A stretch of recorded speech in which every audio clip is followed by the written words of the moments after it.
Hello, my name is Marcus. I'm the compiler of a collection of therapy quotes entitled 1001 Windmills of the Mind. A collection of advanced self-help quotes taken from what's often called the psychodynamic or the psychoanalytic perspective, which long ago, as I understand it, was referred to by some as philosophical medicine or narrative medicine. For the love of narrative medicine, to once again borrow a line from the singer Steve Perry, who has a song entitled For the Love of Strange Medicine. And it's strange, some of these quotes. They're strange. So we've posted 10,000 quotes from this. Robert Bly says, "Forgive psychology for its jargon. Just please forgive it, please, please." He jokingly says sometimes to the audience. So that fancy term just means that there's an inner conflict, maybe. The wish and the fear, that's considered dynamic, and the trauma, the relationship that caused that problem, we want to get out of it. Now, that part of the brain that recorded that trauma doesn't know time, so all time is that time, and the idea is that the theory is called repetition compulsion. Mr. Freud's famous term way back when. He has a famous essay entitled Memory, Repeating, and Working Through. So when there's trauma, there's going to be repetition, because we got to get out of that pain of the trauma. So we're repeating. Now that part of the brain, once again, doesn't know time. So all time is that time. Okay, so yes, materially, we recognize the present. But our limbic system, our emotional inner area, all our inner life, our embodiment, our sense of self, our needs for emotional development, okay, and that's all stunted in its development, developmental rest, and so on. Yeah, it's Sunday out here, a little more active. You'll see me distracted a few times with guests going all over the place. My other venues are kind of occupied. This is kind of a noisy backdrop, I know, but I'm kind of limited to where I can go sometimes. So the main thing is, however my delivery is in these videos, the main thing is that the quotes are posted below. And I'm basically following Robert Bly's advice to the men and women, anybody in midlife, to read psychoanalysis every day for 10 minutes. Okay? So once again, the heart and soul of psychology is psychoanalysis. This pop psychology, or academic psychology, or school psychology, or pop culture, or what you see on TV, a lot of that stuff is trite, vague, and it's wrong. It's just entertaining or amusing or appeals to your fantasies or whatever. It doesn't analyze itself even. It doesn't even analyze itself. It's just a kind of intellectual entertainment or something, or fantasy entertainment. So when we say psychology, the study of the soul, psyche, soulology, the study of, okay, the underpinning of that phrase, the genuine the soul of that idea is the psychoanalytic, psychodynamic, dynamic depth perspective. A perspective which believes, okay, that there is such a thing as unconscious memories which influence us, how the past can influence us. And if there's a problem in the past, okay, then the theory is our emotional life, our sense of self, our ontological self, idea of our amness, the serene, inexhaustible fullness of being, our embodiment, our home within, this inner life area, the yin, the shakti, the midnight blue, sings Lou Gramm. This embodiment, this sense of home within, and so on and so forth. Okay, that inner life area, that hum, the velveteen, they got some rabbits here, the velveteen rabbit says he's looking for this hum or buzz or whatever, because he doesn't feel real and alive like that. That's a symptom of trauma. We don't feel that kind of beingness, that connection to our beingness. So in myths and fairy tales, this motif or this pattern can be represented in thousands of ways. Now, for example, Snow White's in a coma in a box far away. So we're detached far away from our connection to our beingness. Snow White is personification or a metaphor or a symbol for our beingness, for a person's beingness. So the beingness is in a coma. She's in a deep coma. Called apomolexia. No feelings for your words now. So that's emotional hypothermia, emotional coma, emotional catatonia, and it's just, and you don't feel it touching, you don't feel it in you because there's a wall there. plus it's detached from you. Oh, I just noticed there's some kind of a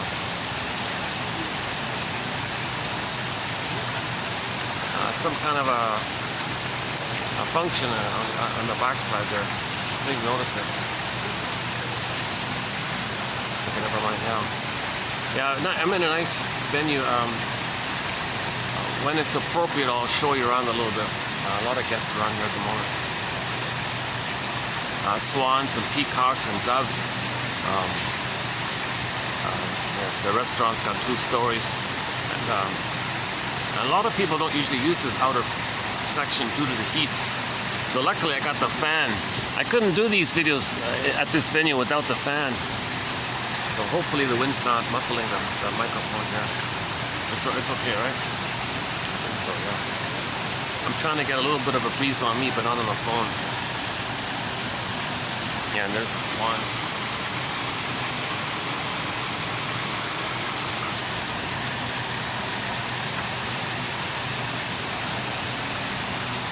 So, myths and fairy tales are metaphor for psychological trauma. Myths and fairy tales are symbolic metaphors, pictures, metaphors. They're not real, but they point to something that's real. So this psychological, emotional trauma, it's real. We feel it. Okay, you know, you feel like you're sleepwalking through life. You feel like you're going through the motions of life. You feel like you're in some kind of hypnotic trance or a daze in life. When does life begin, kind of thing.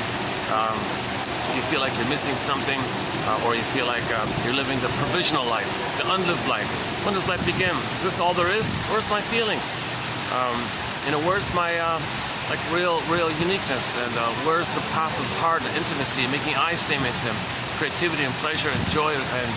And in some cases, if the trauma is very severe, people don't even feel gratitude. They're cynical. They're too cynical. They can't make amends, and they just think in terms of survival mentality. And they'll co-opt any cherry pick anything in that area and think life's just about survival, because that part of the brain, that limbic system, is just about survival. So the baby's not supposed to be traumatized that early on, then be cursed with this attitude that the mother's so dangerous and they're no good, and then they're going to repeat the thing, and they didn't get their needs, so they'll be greedy, and then mother robbed their goodness, so they'll be envious, envy. And they take refuge in the time of the uterus, where there are solipsistic little gods, and they always search for that. And then when they shame others the way the mother shamed them, they feel a little pleasure because they made that deal where they become the aggressor and live forever because there's no time in that brain, have mother's power. That's what that means. So they're doing these kind of disturbed things and then cloak it over with an unconscious belief called rationalization.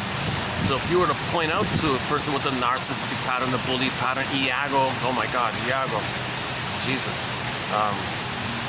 You know, these personality patterns that develop when there's trauma very early, like the most severest of the most severe trauma, lead to these kind of personality patterns. Iago, okay, you know, lower functioning BPD, the bully one, of course, and the various narcissistic ones, you know, not just the familiar overt one that everybody knows about. And not just the Don Juans and the Casanovas and the Peer Gynts and the womanizers that we all know about. But there's also the voyeur version, where they just bask in that and they see them as proxies of them and they fantasize that they could be proxies for themselves. So people have this kind of vicarious, voyeuristic attitude. But so they don't exhibit it, they just enjoy watching others exhibit their narcissism for them on their behalf in a phenomenon known as the proxy phenomenon. So they believe that the proxy is them and they take vicarious enjoyment in the exhibitionistic narcissistic, you know, selfish behaviors, narcissistic behaviors. So there's the voyeur one. Now for more information about the voyeur one, now I'm renaming it. Masterson, one of our mentors, James F. Masterson, the author of the book The Search for the Real Self, one of our mentors here. An amazing contribution to psychoanalysis, James F. Masterson. A good place to start with this work is a book called The Search for the Real Self. It's got a bunch of other books. Yeah, so hopefully you can find them. There's an issue with finding books now online. They're getting harder and harder to find. They're being withdrawn or removed. So that's kind of scary like that. So while you can, I would get Masterson's books, whatever you can, read his material. anyways, embedded in his all of his material, he does sort of like a side thing called the closet, not the closet, yeah, the closet narcissistic pattern. So the way he describes the closet narcissistic pattern, I personally find that term a little, what do you mean the closet? He's in the closet, gonna come out? No, but he never comes out. He's just like closet, it's just within all the time, like in a box like that. Okay, well, so I'm just personally renaming it for myself, the voyeuristic one. He basks in other people's narcissistic display and all that. Okay, then you got the turtle one. You got the detached one. Their egocentricity is this neurotic pride. They don't need anybody and they're detached. That's the avoidant attachment style. They shut down their attachment needs and take kind of pride like that. Then they got the clinging vine one, which is different from the codependent one. The codependent one does sort of love and care and help others. The clinging vine one is more, a little more, quote unquote, I don't like that word parasitic, but they're a little more highly dependent on the narcissist.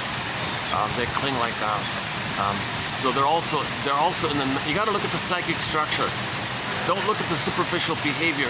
Look more like in terms of their beliefs and their humor and their attitudes and their slogans in life. Whether or not if basically there's a kind of a I'm okay, you're not okay mindset. Okay, that's trauma before 18 months. Which you get them. One of them. These swans are going quickly. Well, what am I show you? So they got 3 swans here. These two, the regular guy, the white one, he's been here forever. And about a few months ago, they got these 2 baby black ones. They're really cute. They're real babies, but they're growing quickly. Look how already I can see the difference already. They were just babies when I first saw them.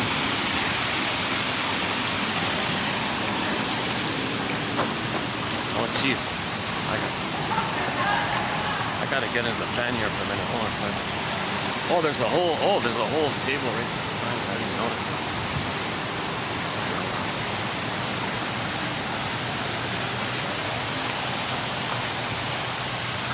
I better keep it like this here. Like it's still 40 something.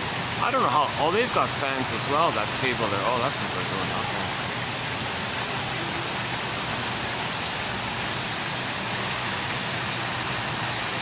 Yeah, let's get back on track here. Yeah. Okay, so why don't we just touch on this point here, basically. So the word of the year by the Merriam-Webster Dictionary Company last year was authentic. So we're all born with an authentic self. Actually, I just learned that the Chinese character of this year, 2024, is Hui, H-U-I, which, if I understand it correctly, means benevolence, and the other version of it means mutual benefit or mutual benefit or benevolence, like that. Because the character Hui, it's in 2 parts. It's like the character is made up of 2 other characters. So you take one character, which means kind of like beneficial or advantageous, like that. And the other character that's underneath it is the symbol for the heart, meaning love. It's like a love advantage, something like that. But if you put them together, the synergy, the new meaning of the 2 put together means this benevolence that leads to mutual benefit. Like the love and the advantage, and everyone is better off. So it's kind of like everyone's better off kind of thing when love runs the show, when love's underneath. Because the symbol is heart, love is underneath it, and you got the benefit on top. Yeah, now that I think about it, the heart is the yin. The heart is the beingness. The heart is the midnight blue, like that. The beingness, the embodiment, the moon, okay? The rest, the calm. It's the connection to your authenticity, right? And then the outer behavior would be advantageous, like that. So you got the yin and the yang. Yeah, so that advantage would be like an active byproduct or your positive doing when you got your beingness, the love beingness. So actually, come to think of it, that symbol maybe kind of reminds me of the yin yang symbol a little bit. So you got the black portion of the Tai Chi symbol, right? The black one. That's a symbol for a person's beingness, this resting beingness, based like on the moon, and when you're sleeping at night, it's kind of like in that area. So it's the stillness and the beingness like that. Now, when you have your beingness, that means your authentic self. Okay, then you're doing the yang, the bright side of that symbol, is going to be healthy and normal. Okay, so that's advantageous for everybody. Yeah, now that I think about it, so I didn't know that there were these Chinese characters of the year out there. So I just discovered it yesterday, actually. Yeah, so the Chinese character of the year 2024 is Hui. Hui, H-U-I. And that character, if you see the character, the top part means the benefit because there's an underlying love. So you got like love and benefit at the yin and the yang. So the yang means like the doing, okay, the masculine principle, the masculine element. Okay, the thing that you're doing is the active, right? Like the yang, like that. And now you want your doing to come from a being, from a sense of beingness. If you don't have that beingness, if that beingness is wounded and there's trauma and it's frozen, you don't have that kind of heart place anymore, that's a tin man looking for a heart. If that's kind of missing like that, you're going to feel disembodied. Kirsten Wilson says, oh yeah, if you feel disembodied, you're not going to make sense anymore. You don't have your sense of self, your ontological self, number one, and that's a trauma. And then you're not going to make sense by searching, whereby your behavior on the outside, it means you're searching. You're searching on the outside. I wonder if I can move it. They're going to get pretty loud, eh? They just settle in, right? There's a whole massive group of like, I don't know, 15, I don't know, whatever it is. At least 10 people, I think, just in front of me there. Once they do these sudden screams, laughter things, there might be defensive laughter, there might be nervous laughter, there might be like a blowing up steam, like an anger-based kind of, that's called defensive laughter, right? They're not really laughing, they're in tension, and they don't want to admit it, so there's a thing called defensive laughter, like a nervous laughter kind of thing. At the same time, there's just laughter where you blow off steam and everyone's blowing off steam. See, the laughter depends on your psychic structure. If the laughter is based on someone else's expense, if the group of them are all members of the same, whatever, fill in the blank, and they say that the members of the outside their group are no good in that, and they all laugh, okay, that's Schadenfreude, right? That means that's a perverse joy, that's an illness like that, to take pleasure at the suffering and misery of others. Now, we're not talking about if they themselves are the victim of that other group, and they're just relieved that something unfortunate happened to them. That's different like that, right? That's totally different. But if they're, but generally speaking, if the comedy is based on they're no good, and they're this, and they're that, and haha, they're all this kind of stuff, okay, that means that the group in common has an unloved self, a shamed self, a defective self, a guilty self, a no good self, which they don't know. That's oppressed, you project it. Okay? Those people identify with the aggressor who caused that. So the aggressive mother who shamed them, the shaming mother, the aggressive mother, they make a deal like that. So then to have a mother and you repeat the thing, you got to find someone else, a scapegoat, emotional triangle, a proxy, someone outside of you to stand in and to see as a placeholder for your soul, your wounded soul. If now you see your vulnerability, your tenderness, your authenticity is wounded, innocence, trust, night, whatever it is, you want to see someone else possessing your own soul. But now you identify with the aggressor. So to have the mother, to feel safe with the mother, to get that blissful union with the mother, again, when there's trauma, people identify with the aggressor, that they make that deal like that, right? So embedded in that deal is the blissful feeling of being one with the mother. And now you're the active one who shames yourself. But when you're the active one, it gives you time to find some proxy to play your soul which you shame. That buffers you, gives you a little delay or something, and a little distraction, because you externalize your soul onto someone else and shame them. That means you feel powerful being the mother who shamed you.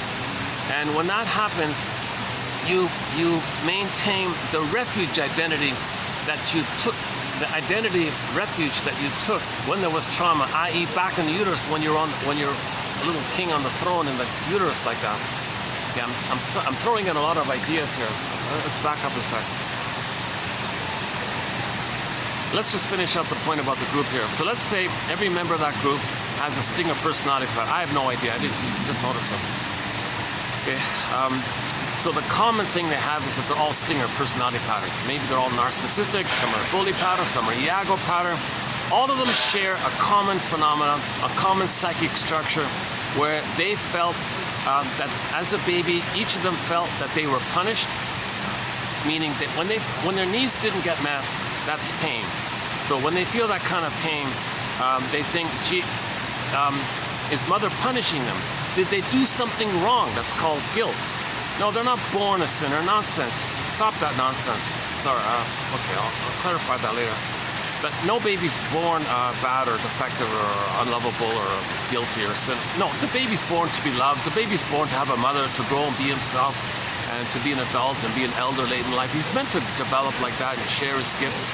And that's the bluebird of happiness and meaning and pleasure and path of heart and temperaments kind like that.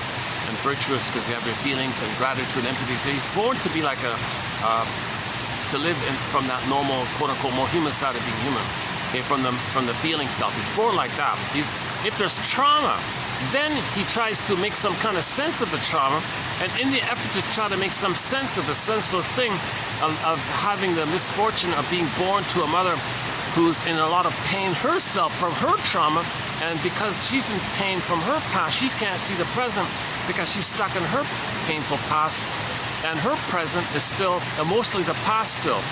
Okay, so yes, the mother materially understands the mother's the present. Yes, she materially understands it, but she's going to relate to her own baby as if she's in her past crying for love. So the mother might use her own baby as a proxy of her, and then that mother identified with her mother, i.e. the baby's grandmother, and replays what happened to her. So the mother says to the baby, all right, baby, I'm going to replay my trauma here because I'm in a state of timelessness emotionally.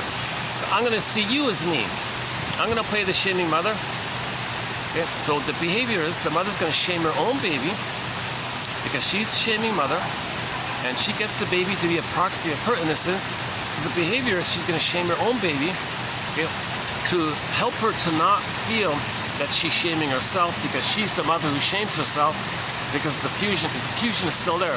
The self and the mother are one. She becomes a shaming mother who shames herself, supplying the proxy to shame, distracted with shaming herself. Now the truth is, the mother is angry at this arrangement. No baby wants this. No baby wants to be traumatized. So the mother is angry at this arrangement. So now if the mother becomes her mother, and she hates her mother, or she's angry at her mother, how's that going to work? Okay, well, enter the proxy again. All right, baby, thank you for playing me as a baby. Now I'm going to shape-shift in my mind. Okay, hocus pocus, double think, flip-flop.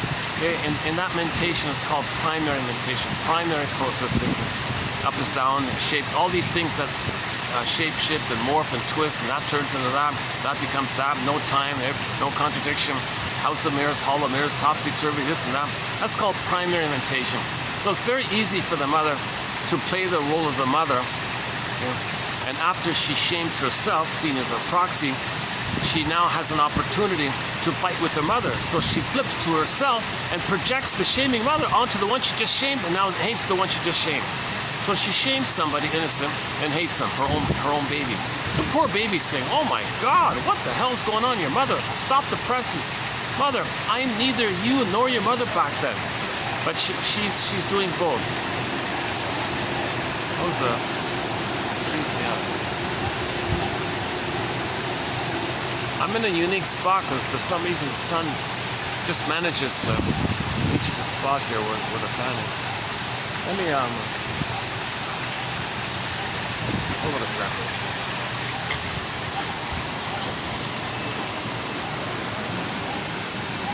Yeah, by the way, so for the price of half a cup of coffee, one can get this encyclopedia.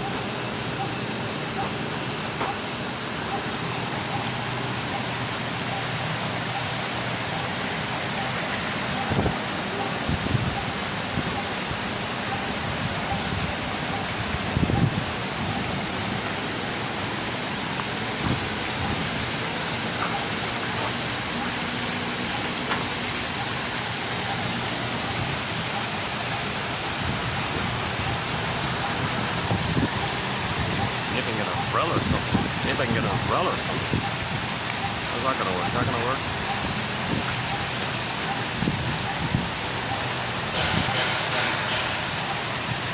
I have an embarrassing confession. Yesterday, I did a 4-hour video. I crammed in a lot of material.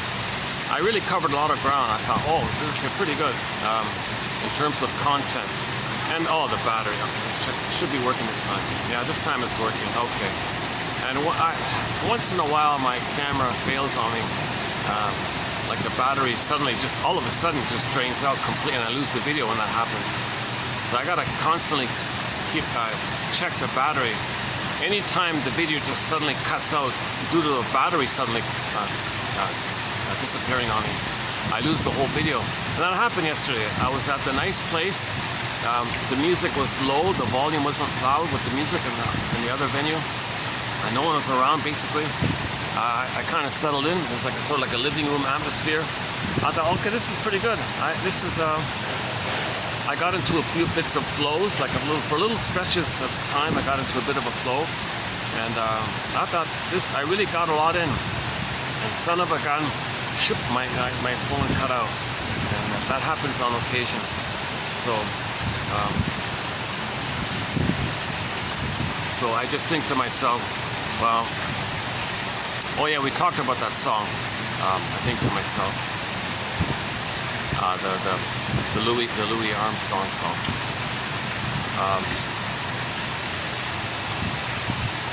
Well, what's the lesson here? You know, what does this suggest here? Can I accept my feelings about it? You see, so I was trying to identify my feeling about that loss. Like, how do I name the feeling here? Like, what is it? Like, I personally have a hard time finding the right word to identify my own feeling. An ongoing process like that. Yeah, okay, so let's go back to the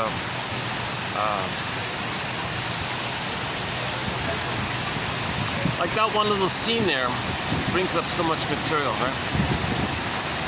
Okay, so defense mechanisms are maneuvers of the mind inside the baby. Things that he does to make him unaware of the pain. Little tricks or something, little dodging. He's a genius like that. So the baby will think, all right, mother's hurting me. Mother's emotionally unavailable.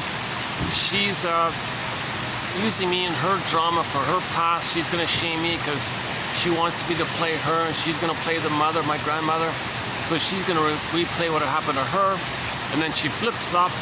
Then she flips the image and sees me as her mother who hurt her. And now she's angry at me, thinking I'm the mother, I'm not her mother. Oh my God. So what does the baby do in this situation? What does the baby do if the mother's not emotionally available for her child? Okay? Because of the pain she's feeling in her past, where she has the compulsion to repeat her conflict with her mother. And she's spinning it around in a timeless survival loop. So the mother has the hope for the fulfillment of old unfulfilled needs. So the baby's mother maybe wasn't loved herself. She still has that hope. So she wants to cry for love again. But wait a minute, it's too painful to directly cry for love. So she'll get a proxy to cry for love for her, her own baby. Okay? So now she sees the baby is crying for love, and she's the aggressive mother, says no to her. So she says no to the baby, thinking the baby's her. So she replays the thing. That doesn't work. We're not making sense. And then she flips the image. All right, baby, you played my mother back then, and I'll play myself and continue my battle. And in my anger, I hope that with my anger, I hope I can control you, mother, baby, mother, and maybe you'll change your ways and provide the love that I need. So she's still looking for that love, right? So she's not making sense. Okay, so that's what Kristen Wilson means. If you don't have your embodiment, your beingness, okay, you're not making sense anymore. Okay, you're going to treat others badly the way you were treated, and if you're not aware of it, you keep doing it until you become aware of it. So the positive intention of repetition compulsion is that we're meant to be aware. Right? So when you repeat, it's an attempt to have memory, and you want to have like an emotional memory like that. You want to have memory with feeling. I call it abreaction. and you have a delayed understanding where you can now understand what you couldn't have understood back then, and you can now feel what you couldn't have felt back then. So you want to have that kind of release like that. So in Inside Out 2, yeah, I spent a lot of time yesterday with Inside Out 2. The orbs come to the front. Yeah, that's fun. I know. I just noticed that when I cover material again in this video, and I'm reminded that I just said it yesterday, I feel a little bit of that loss. Really.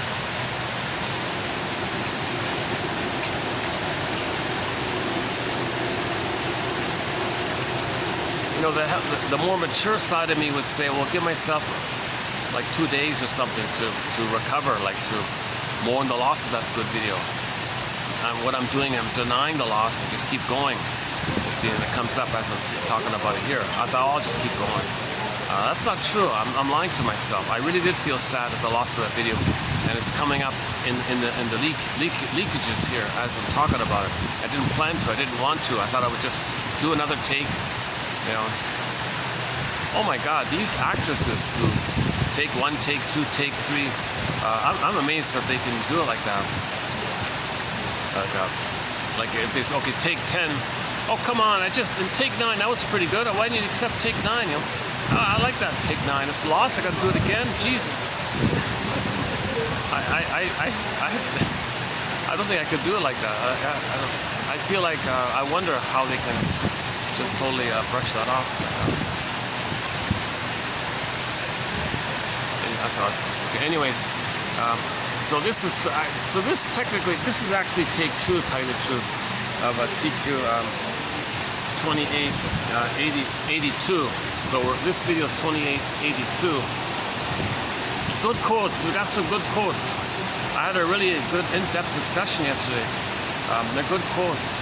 I really went in depth into it. So I'll try to do what I can this time around.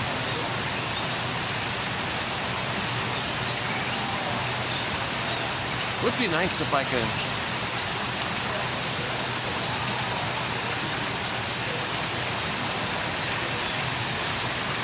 if there's a breeze on the second floor.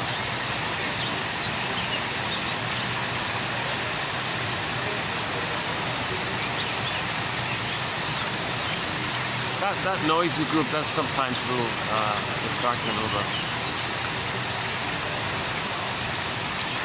But I'm wondering if I can take it upstairs.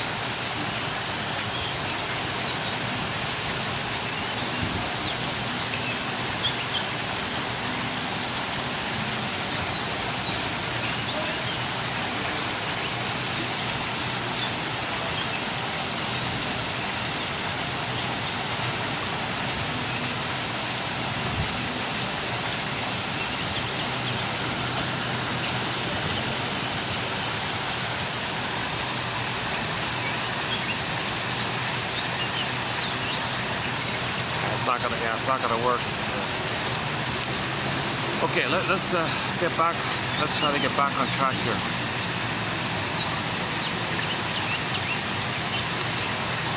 Yeah, that group's a little. That group, I can see them in front of me. It's a little kind of. I'm a little distracted by it.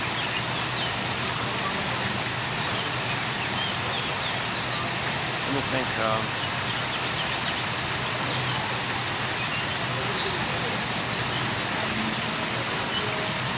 Maybe if I do go to the other venue, maybe if by this time that other group will have left at the other place. Let's see, what time is it? I gotta buy another coffee. It's already 3:20, right? It would take me about 20 minutes to get over there and set up, kind of thing.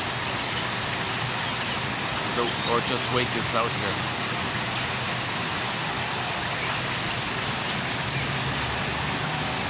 Should I Stay? Yeah, I just heard the song by the singer Gabrielle. Should I Stay?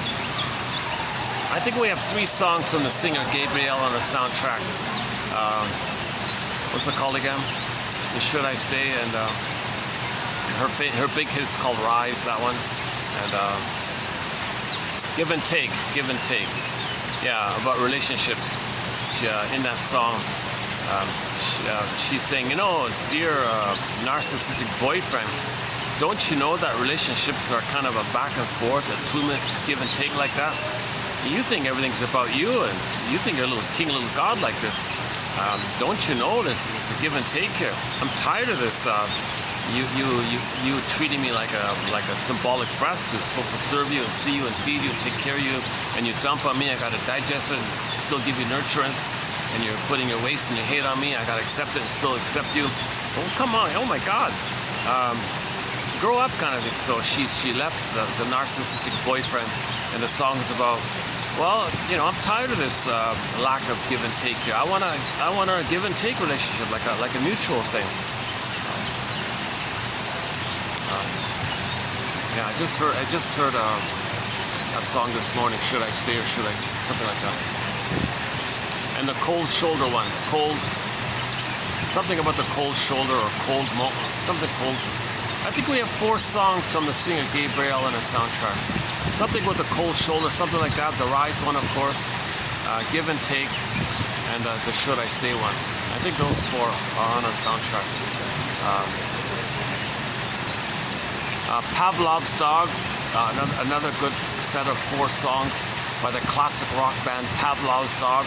Julia, Late November, Episode, and Theme from Subway Soup. Those 4, oh my God, they, in my humble opinion, are some of the best classic rock songs of all time. Those 4 right there. In any kind of top 100 greatest classic rock songs, I'd put those 4 up there. Personally, I put them up in the top 20, those 4. Those are great songs. We got Streetheart, a few songs from the classic rock band Streetheart, Kenny Shields, Star, Storyteller, etc. And then, of course, Gilmore and Rick Emmett of Triumph, and Rick Emmett as a soloist, and Dan McCafferty, of course. And we got a lot of songs from around the world, a lot of indigenous singers.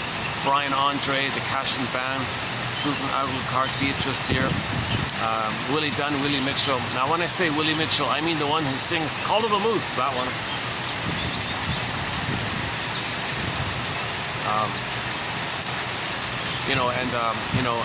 Like a lot of like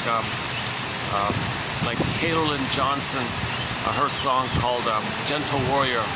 So there's a very good music video called Gentle Warrior by Kaylin Johnson, a Mi'kmaq singer. Mi'kmaq is an indigenous group for a long time, Turtle Island. It was called Turtle Island. And one of the Mi'kmaq nation in Turtle Island. So she and her classmates are Mi'kmaq students, high school students. Very good. And Eastern Owl, 2 from Eastern Owl, a song called Child of the Government by Kaylee Wolf, is that right? There's also a music video for that one, Child of the Government, by, I think it's Kylie or Kaylee Wolf, something like that, I forgot. So yeah, there's a music video for that. And, jeepers. Robbie Romero is in there, of course. One of his songs, the famous Heartbeat song.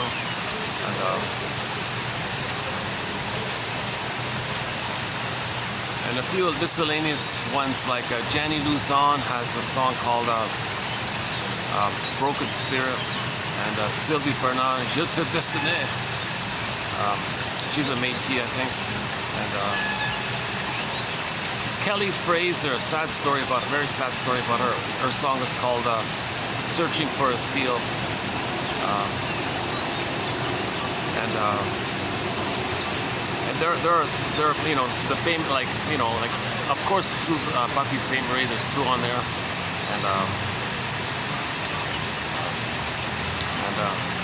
right. So Eli Sapi, she's the next one.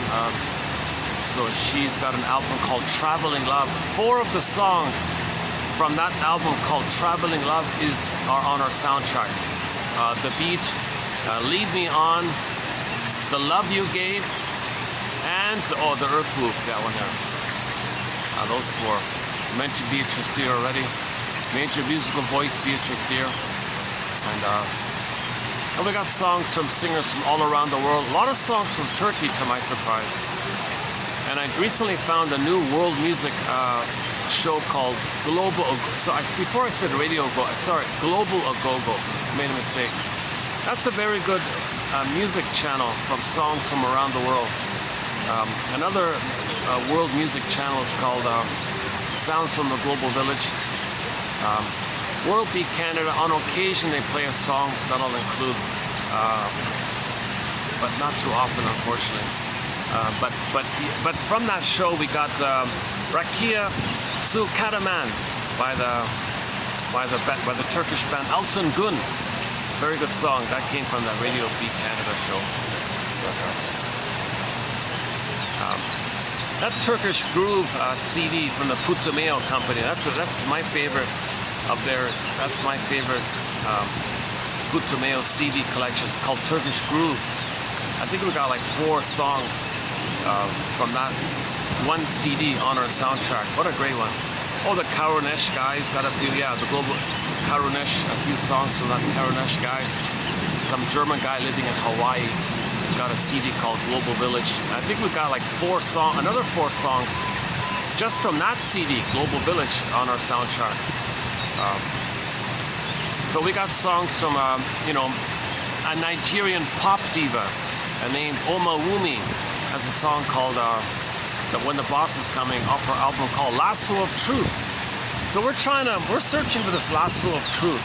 The psychoanalytic perspective is a kind of lasso of truth, really. We can think of it in that way, you know. It's to bring up the truth. Okay, play the Jim Carrey clip. The truth will set you free.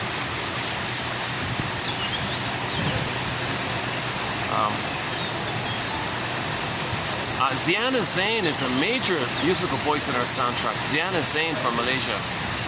We got like 7 songs of hers on there. Major musical voice, Ziana Zain. And Shell as well from Switzerland. And Shell. And we also got like 7 songs on there. A couple from Na Ying, a couple from Wang Fei. I think there's one from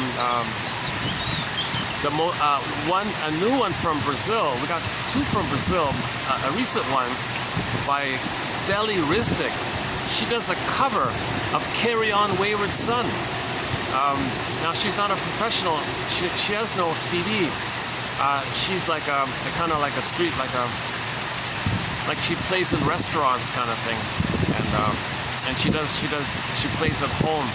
She does a very good cover of Kansas's Carry On My Wayward Son, and that song concludes with the main line. And now you no longer feel empty. Your life is there for you. Carry on, my wayward son. So that's yeah. She's out of Brazil. Purizaki Zurikana song "Splendor in the Mountain," an indigenous flute singer from Peru. Oh boy. If I go on like this and pause, I could talk for 2 hours about our soundtrack. Katja Epstein is sort of another key musical voice in our soundtrack. She does our theme song. It's a German cover of the song Windmills of the Mind. Yeah, as I'm talking to you, I've got a split attention going on. A part of my attention is on that noisy group in front of me. While I'm trying to talk to you, I'm also seeing and listening to this group here. I wonder, I don't know how, did they just arrive kind of when I arrived? Or? I'm kind of hoping they might kind of leave soon or something. It's already, what, 3 o'clock? What is it? 3:28, battery's holding out. Stay tuned. I'll get back into a flow here. Hang in there. We'll be doing take 2 of 2822, and I want to do a preview of an upcoming video, 2886. I want to do a preview in this video because I think this one here, 86, is good, quite good. And also from a medical doctor. So 90% of the quotes come from medical doctors. Medical doctors. Doctors, medical doctors. They went to medical school. They're medical doctors. 90% of these quotes come from medical doctors, okay, who then, after they finish their medical training, at some point in their career went on to the Analytic Institute, i.e. the talking cure school, i.e. the shrink school, to learn about how we can use words, verbal theory, how we can have narrative to construct our ego, to build the ego, to repair the ego, to give the scarecrow in The Wizard of Oz a brain. Remember the scarecrow looking for a brain? Well, he can't think it. No brain. When we're traumatized, we know stuff. It's implicit, but we can't think it because there's no brain like that. This is an attempt to give the brain. So a lasso of truth, to give the scarecrow a brain, to give us, to build a nest, so an egg can appear. Psychoanalysis looks for an egg in a basket that's missing, to build a basket. A lantern to give us night vision. Okay, in the unconscious, all of us that we don't know what's considered like dark shadow, like a forest, we don't know what's going on. So these are like a lantern to see, so we can get it, and so on. So these quotes give us night vision, a lantern, build a basket, a nest, a catcher's mitt so we can catch the ball, a lasso of truth,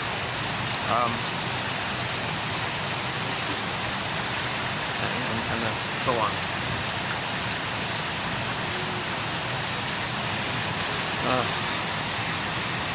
I'm kind of lazy to move. At the same time, I'm annoyed by this group. I'm feeling a little...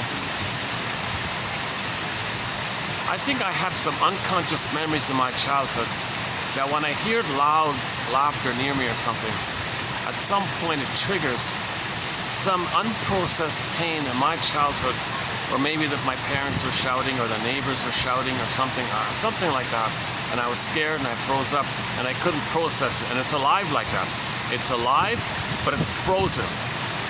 So it's like a flash frozen of the screaming feelings, and it stays like that permanently, right? Now, if something is symbolic of that thing in the past, it can bring up those feelings. So those people are totally benign. They're doing nothing. They're in no way, shape, or form doing anything wrong. So the feelings I feel have nothing to do with them. Zilch. I'm in a public place kind of thing. But what I'm feeling is in reference to the past. You see, little things in the present that are symbolic or somehow remind you, even in some little way, of something in the past, okay, some event in the past, or some experience in the past. It can bring up now the feelings now to feel now, which you couldn't have felt back then. So now you have a chance to maybe get in touch with that and accept it and have that kind of release, and so name it, put words to it. Why is it there? Understand it. And remind yourself that those feelings come from a past trauma. So you got to kind of be a detective, like, what past trauma? I don't remember this, but it's coming up like that, you see? So when you're triggered, it's not about the person in the present. The person in the present doesn't cause this pain. Okay, the pain is from the past, but we transfer that pain to the present and think the people in the present is the cause of the pain. No, that's called transference. When you transfer your pain from the past to the people in the present, but the people in the present are just simply the catalyst, they said, or the prompt, or the trigger, or the reminder, just something that reminds you. Then it comes up. So the feelings are for the past. You take it there, take it to the source like that. So, for example, in relationships, if somebody reminds you of your mother who hurt you, okay, and then that person in the present, leaves you or something, and you feel all these strong feelings. Those strong feelings are not about that person in the present. Okay? The strong feelings you're feeling are towards the mother. The mother was a heartbreaker. The mother was, don't be cruel, she was cruel. The mother cheated you, betrayed you, failed you, these kind of things. Okay? So in unrequited love in the present, these things you're saying about the person in the present, oh, you're a cheater, you're a liar, you're a deceiver, you're a user, you're a manipulator and all this stuff. No. You chose them to know how you felt with the mother. That's why you chose them. You have an uncanny knack to find somebody who reminds you of the mother to know how you felt with the mother. So when you're saying all these things about the person in the present, okay, that's for you to know how you were treated and how you felt with the mother. That's an attempt to get your story. You see, we're trying to get our story, so we recreate in the present to know what happened in the past, get a story from the past, so we can stop repeating and enjoy the present again. Until then, we keep in that effort.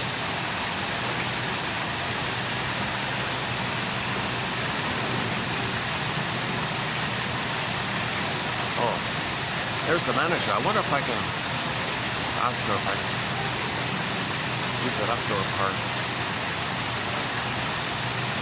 Oh, I see the group standing up. Hold on a second. Okay, so we'll be doing a 2822. Oh, good. I see the group packing up, starting to leave here.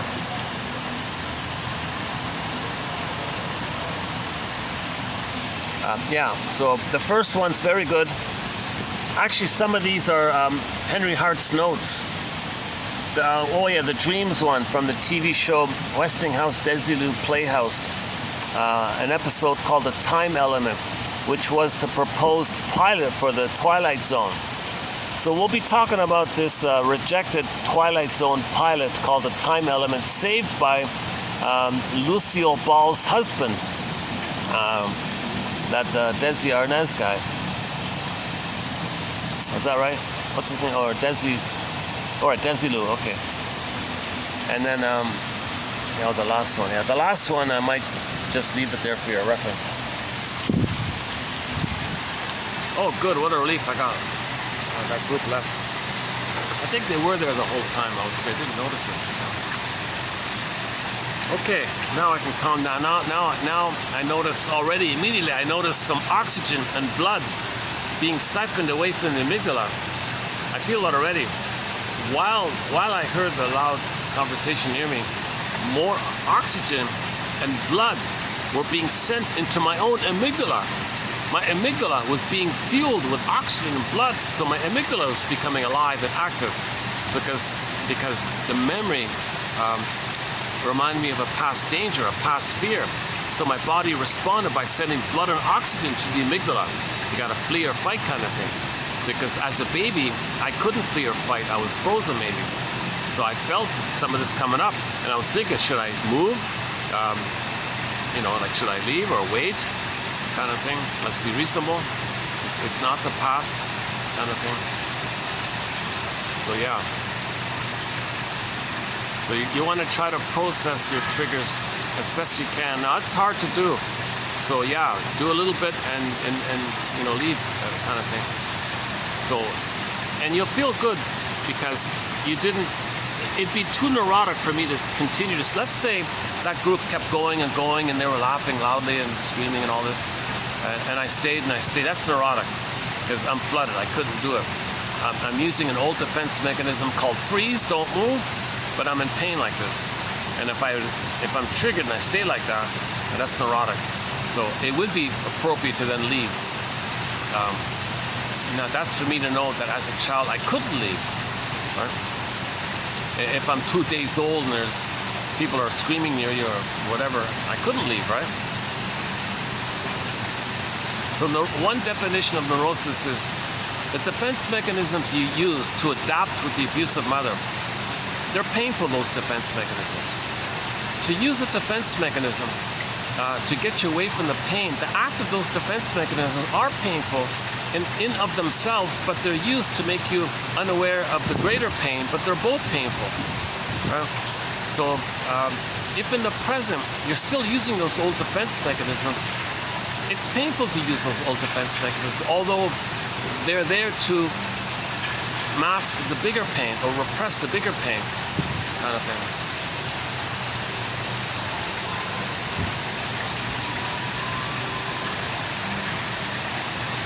Okay, let me wait a second for more blood and oxygen to be siphoned away from the amygdala and move it over to the rest of the brain somewhere. So I just want to take a minute to let it sink in that the memory of the past can go back to frozen state, I guess. Or can go back to what it was. So I'm not reliving that pain in the past. let me realize in this moment that I'm not reliving the past traumatic memory. So I'm trying to let that sink in. No, I'm not reliving it anymore. I was reliving it. I was starting to relive it. So that was when the blood and oxygen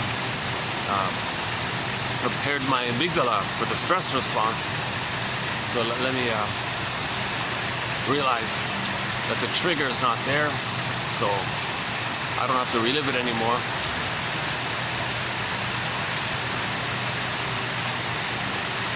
Hold on a second.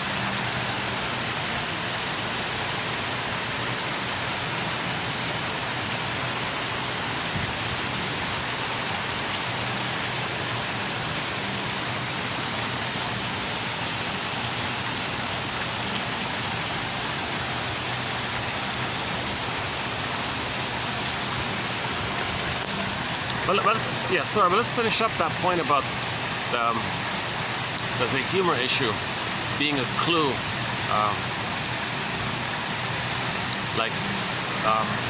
If you want to get the story about your parents, if your parents have Schadenfreude, they only laugh when others are disadvantaged.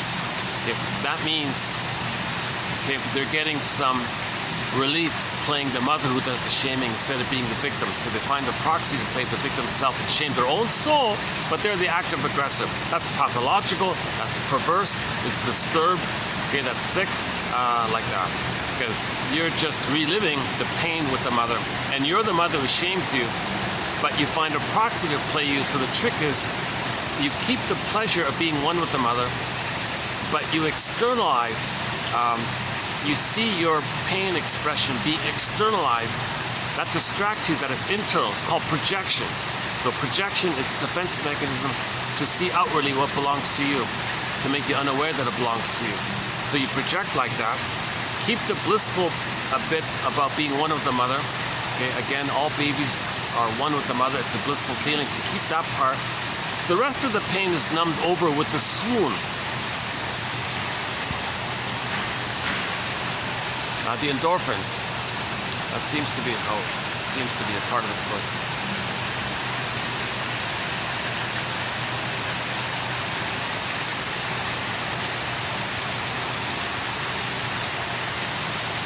Maybe I can sit up here. Hold on a second. Let me make an adjustment here.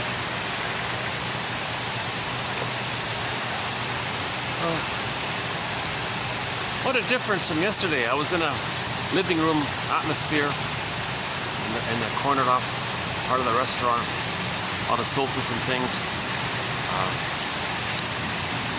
Here I am battling the heat.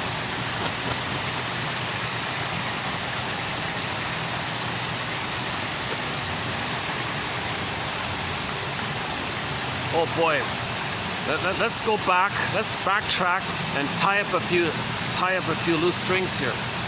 So first of all,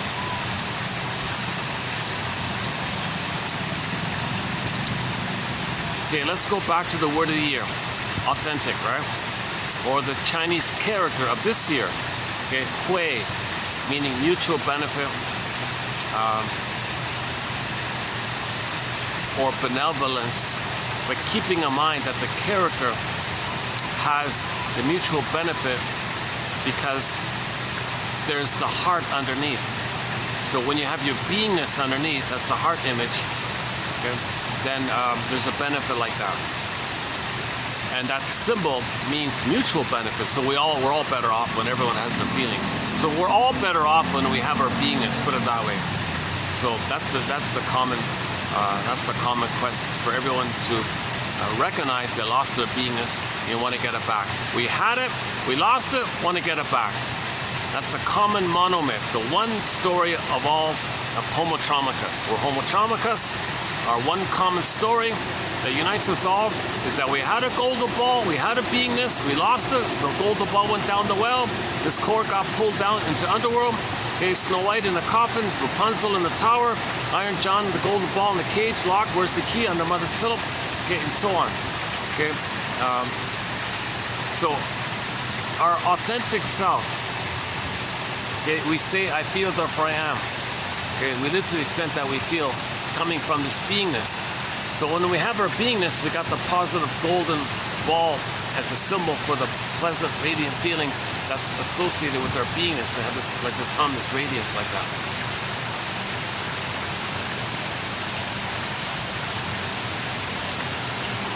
Hold on a second. They're gonna sit near me here.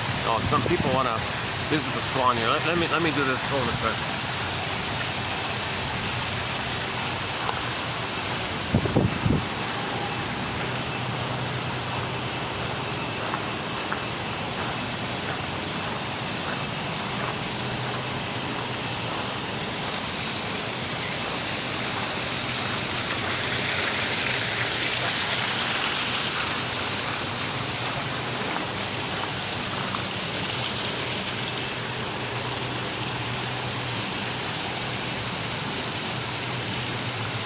It's okay if I go up for a few minutes? Yeah.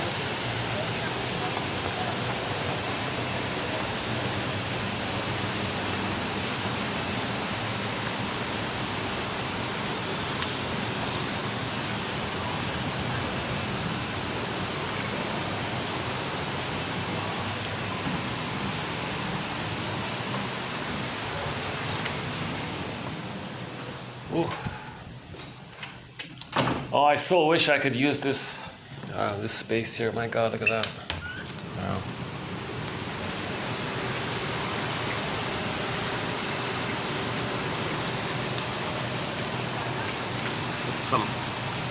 A young couple wants to take selfies with the swans. The problem is there's no breeze here. In 2 minutes you'll see. We'll be sweating in a minute. Sweating already. Oh my God, yeah, it's pretty hot. So I have anxiety. My disclaimer, once again, I'm not a shrink. I have anxiety. I have never been analyzed. I'd love to be. I'd love to do the analytic process. And, if I had the funds, okay, play Joni Mitchell's This Flight Tonight, made popular by Dan McCafferty, and do the analytic process. So I'm not a shrink, professor, midwife, doula, nutritionist, gynecologist, no master's degree, no master's of counseling, no social work degree, no MSW, never studied counseling, no certificate in counseling, never studied psychology, not even psychology 101, nothing. I have a basic BA and all that, but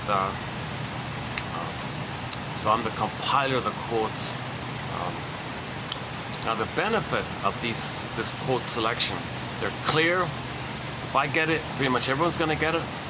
And the odds are, by this filtering and sifting and shifting and, sanding, what do you call it, with the looking for gold sifting process, the odds are, if you read 10 quotes, one will be a click, one will help, one I think might be of interest.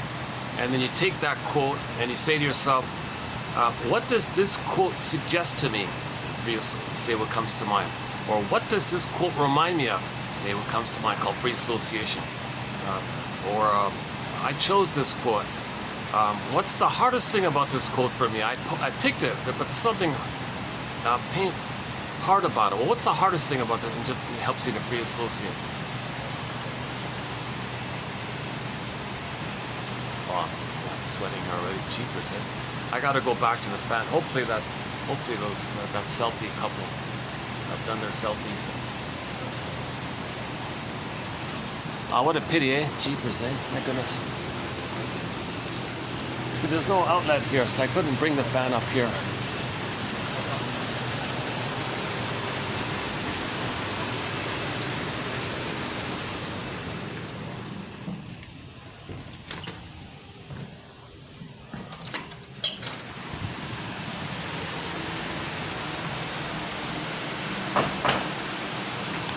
And the guests are just below. Oh, I can show you maybe I can show you let's see, I can show you the peacocks, I think. Let's see. Oh, they're the doves, white doves. Yeah, white bird. Oh, yeah. We recently discussed a song called White Bird by the band It's a Beautiful Day. And in reference to the importance of grieving, there's a poem, there's a poetic line that says, if she doesn't weep, she'll die, right? So similar to the white bird song. White bird in the golden cage, in the winter, in the rain. Means if the white bird's not set free, it'll die. So that's the abreaction. We gotta release and have a catharsis, an emotional catharsis, purification, that kind of release, feel what we couldn't have felt. Now there's a whole community here. They're not in some little tiny cage, so they're happy. They look very healthy and happy and all that. Where's the oh, the peacocks are hiding. Oh, I don't see them at the moment. Oh.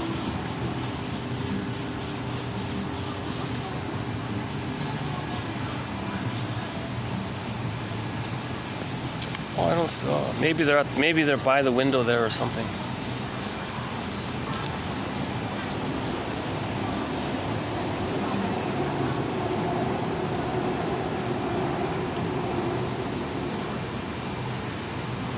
That's a baby one, eh? That's a baby? Looks like a baby, that one. There's the nest, eh? That big nest up there.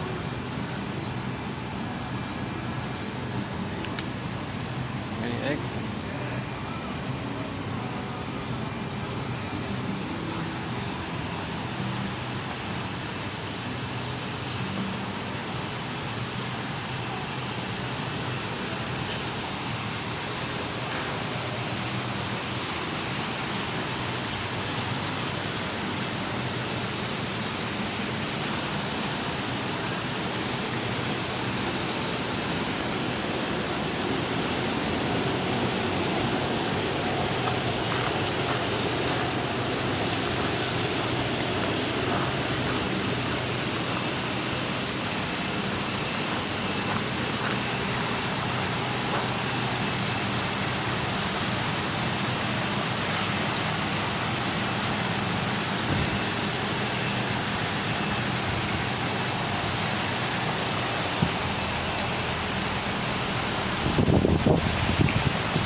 So back to that mother who couldn't meet the baby's needs.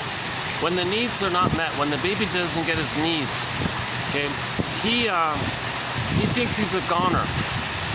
He's not gonna make it. Actually, we got a quote about that. Hold on a second.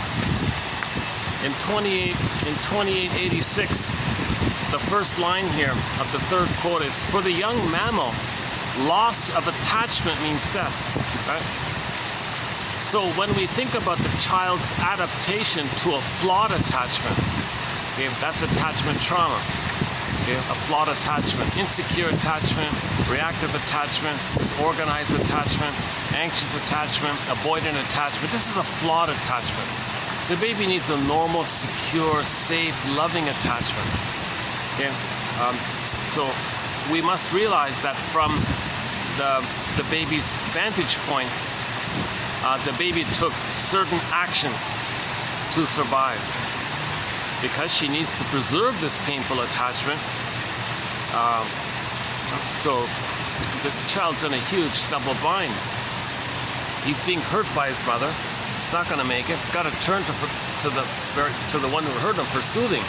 She gaslights him. The word of the year by the Miriam Company 2022 is gaslighting.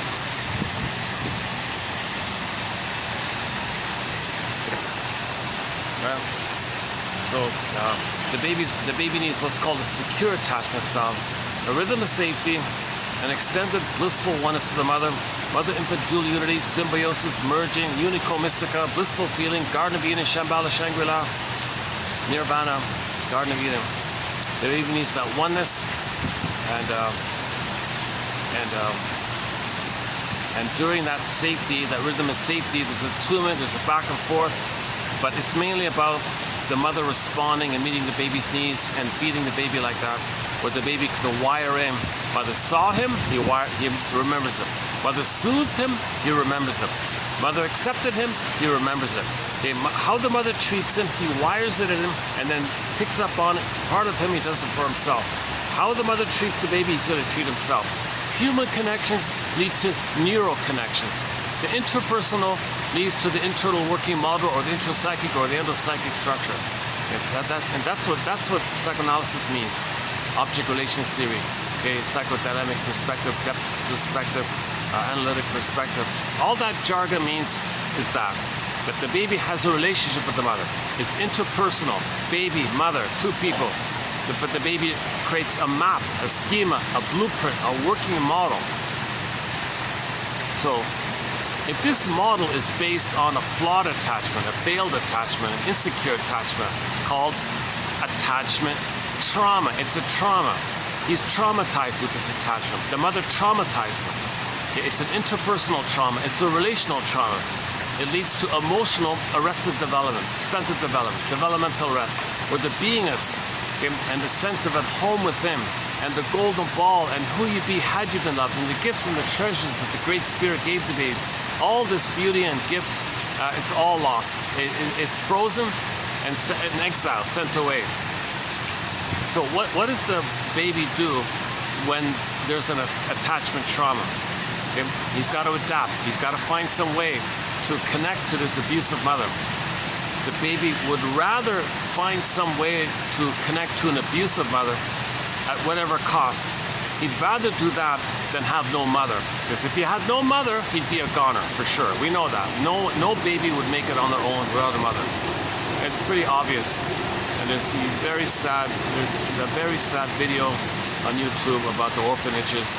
And some guy even put a camera on a poor baby who died, and he was in pain. And I couldn't watch it all. And so the baby was abandoned, put in some kind of crib, and there was no nurse, no helper, nothing, no touch, nothing.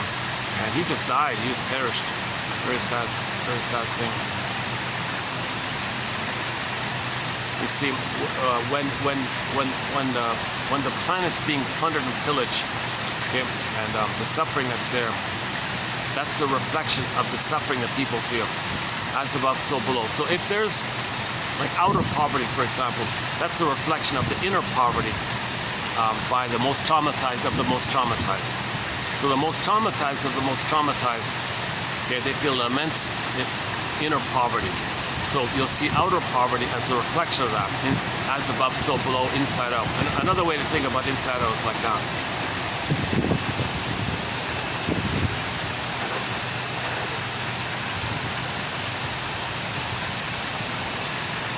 For more on that point, 2725 part 3 of 3, a 7.5-hour video entitled 40 Symptoms of Homo Traumicus.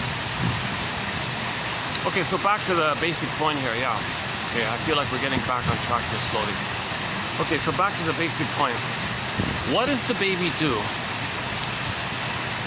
with the dreaded curse that, oh my God, he's born to a mother who's emotionally immature, who's got a stinger personality, who's got too much pain in her past, who can't see the present.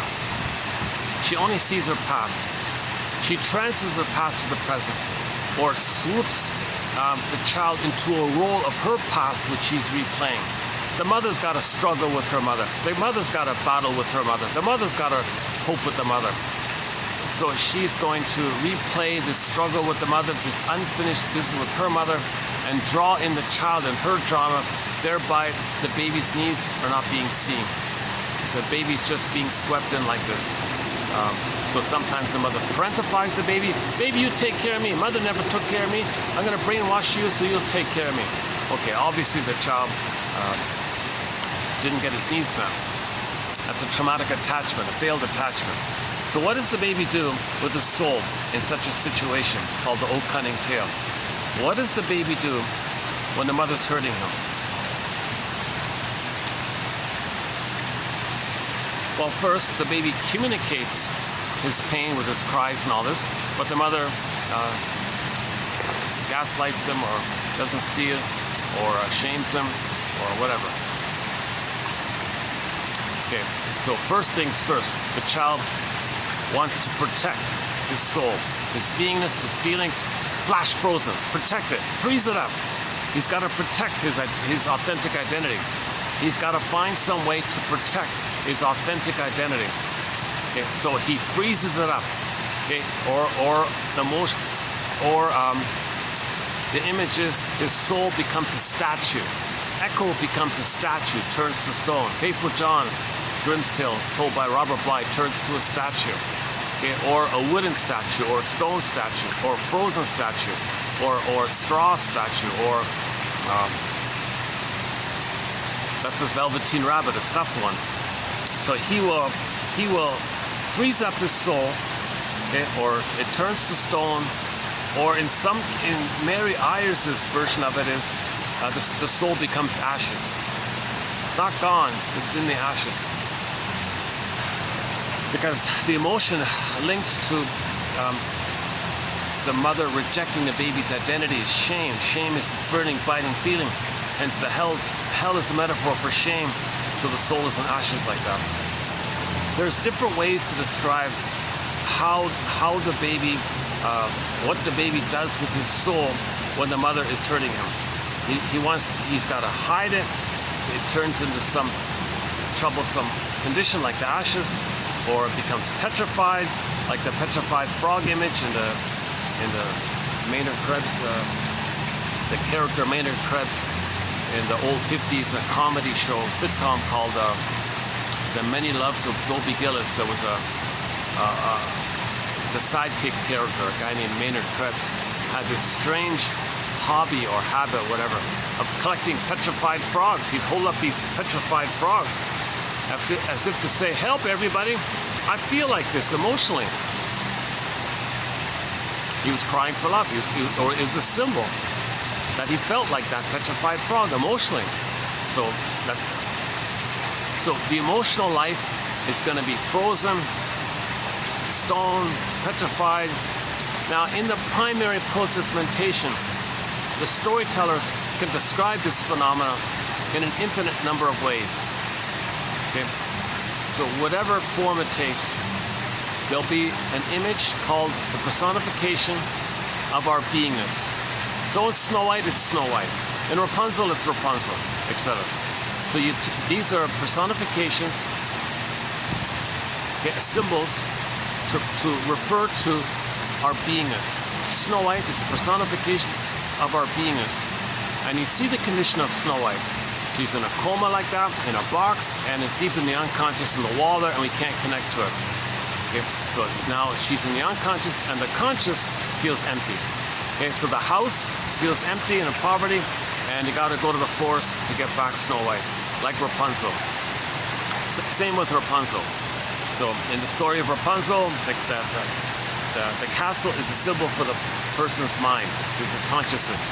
He feels empty. He feels, they said debt all the time, meaning guilt. Debt, in German, debt means guilt, unconscious guilt. So in trauma, he feels guilty. He didn't save the mother. He's being punished. What's wrong with him? He failed to save his mother. He failed in that task. Is because he's guilty. Now he feels this constant loop of he's got to save the mother.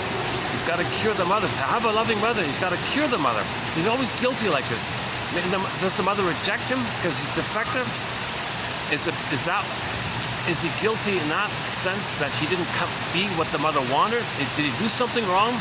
Is him being not what she wanted, him doing something wrong? So in the story of Rapunzel, they'll tell you that in the castle, oh yeah, there's poverty and suffering, misery and all this stuff, all these problems in the castle like that. So the protagonist goes to the unconscious. Oh, wait a minute, I hear a young lady's voice in the tower. That means we're connecting with our beingness. We get a glimpse of our beingness. Okay, so you want to go work through, suffer through, engage in this hero's journey process of getting Rapunzel back to your beingness. Get your beingness back into yourself and feel at home within, feel at home within. So Rapunzel was freed and all that. The guy was Rapunzel, and the guy was lost in the unconscious. She lost her hair even, kind of. Things got worse for a little while, temporarily, because you're facing, the witch means you're facing the memory that the mother used the baby to meet her needs. Back to the first one of 2886, Adler was also concerned whether parents raise a child for their own gratification. So some mothers will have a child to meet their needs for their own gratification. So enter the Anne Sexton poem, I made you to find me. The mother had a baby, not to love the baby, not to nourish the baby, not to respect the baby's individual autonomy and their rights and all this. She doesn't see babies are human beings. She just thought that she had the entitlement, the right to use the baby, to parentify the baby, to make the baby dependent on her, so the baby would never leave her, so she'd never feel alone, so she'd have a secure base. How does she do it? Very simple. She simply threatens to abandon the baby if the baby has any autonomous strivings. Oh yeah, baby, with me against me. Baby freaks out, I'm with you, mother. Whoa. So he sacrifices his soul, frozen, exiles it, and is going to mimic the mother, be with the mother, not leave the mother. The mother uses this brainwashing technique so that she will always feel that the baby is there for her, will see her, respond to her. She knows the baby's always there for her. Okay? So she fixes it that way to then use that condition of the baby as a secure base from which she can then find herself. Okay? So the mother didn't have her identity with her mother. So she parentified the baby by brainwashing the baby to sacrifice their development to serve her. So she did it for her own gratification. Okay? So this is the image of the key under mother's pillow.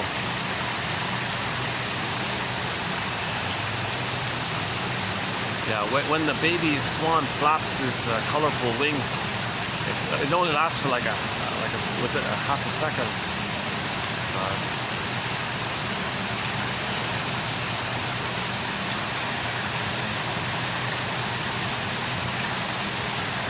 yeah. Okay. So back to the Rapunzel story for a minute. Okay. When you see the Wicked Witch and all this. You know, if you go to the German film entitled Rapunzel or the Magic of Tears, yes, it's a simple, slow, maybe boring, I guess, film. I get it. You watch it for 2 minutes, you want to fall asleep or something. Stay with it. Stay with it. It may be simple, not much dialogue, no drama, no adventure, no excitement, nothing like that. It's a very simple, very low-key film. But believe it or not, in my humble opinion, things are so bad out there in terms of accurate or psychologically partially accurate myths and fairy tales on film to preserve the psychology. At least that one has a partial link to the fairy tale, a partial. Because you see the witch saying to the daughter, no, I need you. I can't live without you, daughter. You got to take care of me and all this. So when the daughter betrayed, he saw the fragmentation got worse. The feelings part was separated from the beingness. That's when the hair was removed and all this. So the golden hair is a symbol for the beingness, like the golden ball, the radiance of your feeling, linked to your beingness, which was Rapunzel. So Rapunzel was the beingness, and the golden hair was like the golden ball, like that. So it was kind of together like that.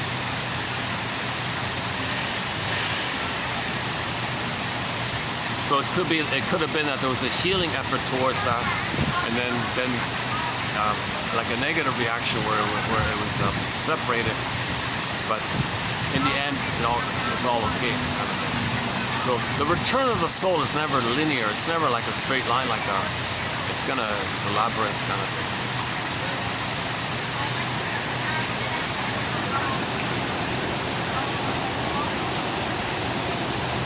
Okay, so in the Rapunzel story, let's stick with the German film for a minute, called Rapunzel or the Magic of Tears. You saw the basic setup. In the castle, okay, that's the conscious side of us.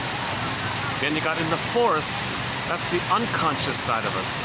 Now in the unconscious side is our soul. We lost our soul. Remember Miss Cor got pulled down in the unconscious. Same thing, Rapunzel, like Miss Cor, got pulled down into the unconscious.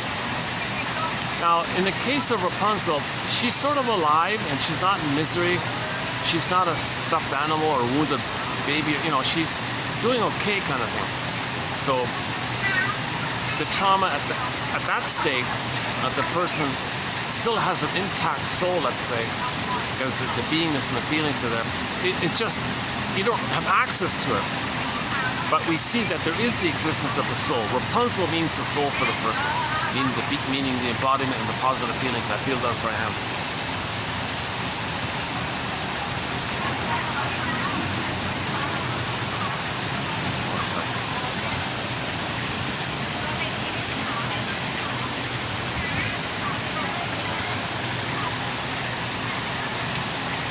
Okay, so the conscious side of the person, okay, they said, oh, feeling empty, sometimes, you know, the crops aren't growing or something, or there's some kind of poverty or problem in the land. Well, that's because the soul is in the unconscious. So the protagonist goes to the unconscious. He said, I've never been in this place. What is this place? I gotta go in this, I don't know why. I feel drawn to go into this place. So that's like within the psyche, we feel drawn to heal. There's this innate drive for healing. So that refers to this kind of innate sense that we're trying to heal. So finally, okay, long story short, Rapunzel does come back. We got the marriage there, and you got back your beingness. Then everything was good. There was no more poverty, no more guilt, no more bad feelings. Now you can be yourself and enjoy life. And the kingdom prospered, kind of thing, right? And so on. Okay, so now we can just briefly mention that the fairy tale theater company. I don't recommend it. They didn't treat it seriously. They kind of mocked it, or just my impression of the fairy tale theater thing. It was just a vehicle for people to have fun with. They were just making fun. They were just using the fairy tale just to showcase the actors blowing off steam or making fun of it. They didn't preserve the psychology of it. Nevertheless, in the fairy tale theater version, you do see the basic setup. Instead of the castle in the forest, you kind of saw it like a house, and the neighbor was the witch in her garden, and there's a fence there. Same idea. In the conscious side, okay, she was hungry like that, feeling graciously hungry, needing something desperately, right? So she says to the husband, please husband, hop over the fence to the witch's garden, pull up the rampions. Okay, in German they're called Rapunzels. It's a radish. It resembles it's the form of a carrot, but it's a white radish in the form of a carrot. It's in the ground, you gotta pull it up. So that metaphor is you go over to the unconscious, that's the witch's garden. And the guy was saying, oh, it's scary over there, it's dark, dangerous, No, we gotta reclaim aspects, what we lost, meaning the person had knowledge about themselves, a connection to themselves. That all in trauma, that got all put into over the fence into the witch's garden. So the witch just means the image we created that represented our rage at the mother and our need with the mother. The witch image is a reflection of that. The witch is not real. When Dorothy throws water on the witch, the water's the feeling. That the witch picture symbol is a symbol of the feelings. So when you get the feelings, she dissolved away, she disappeared, right?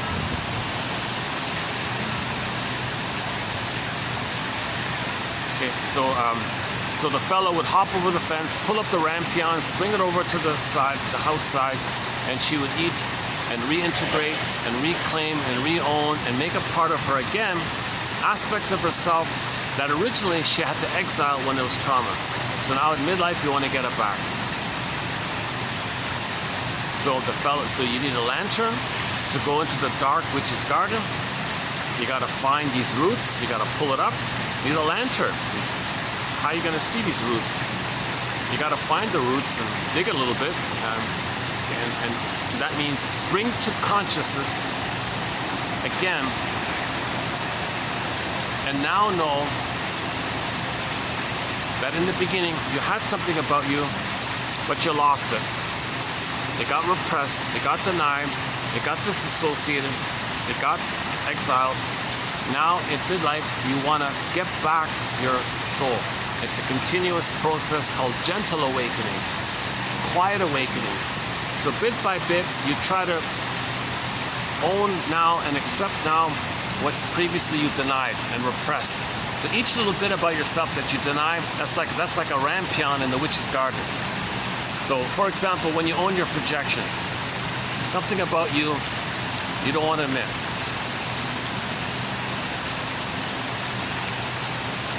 For example, the fact that we rationalize our behavior. We lie to ourselves and others thinking that the excuse is the cause of our behavior. No, it's a cloak. Okay, well then you admit that. That's kind of like knowledge of that. Now you accept that you're using rationalizations. So defense mechanisms that you're using that you don't know, that you're not aware of, that's unknown to you. If you make it known, you're eating the rampion.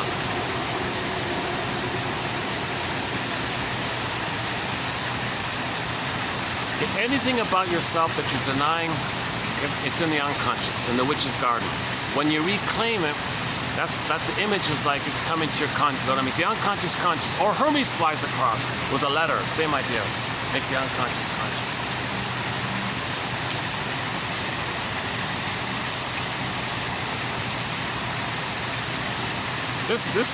These guys have like a full production, constantly going all the time, right? It's like a mini. It's almost like a mini amusement park for the kids and family and things.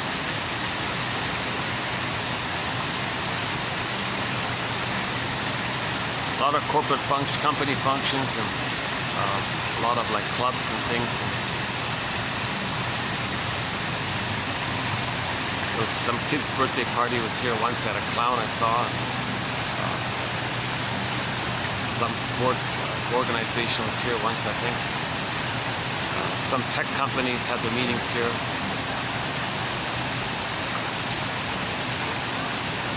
I saw a seniors club once here.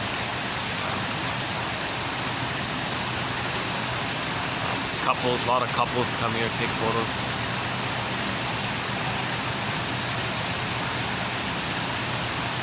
I'm assuming that back part there is for weddings. I'm not sure. I've never seen a wedding or anything, but it looks like it's set up for a possible wedding back there.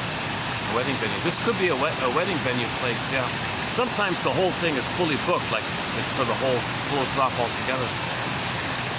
Sometimes just the indoor part's booked, but they leave the outdoor for the stragglers like me, right? I would guess. Once it was flipped. Once the indoor was available and the whole outdoor was booked. So only once I was able to use the indoor part. Nice refreshing change, right? And everybody was outside. Like this is typical. Most people are indoors and you got a few people on the outside. But once the outside was booked and the inside was available.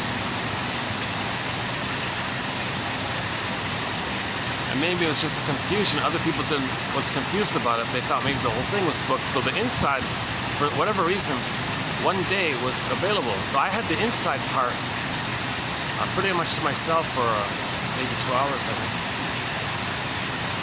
Why am I telling you this trivial, unimportant kind of thing? Yeah, sorry.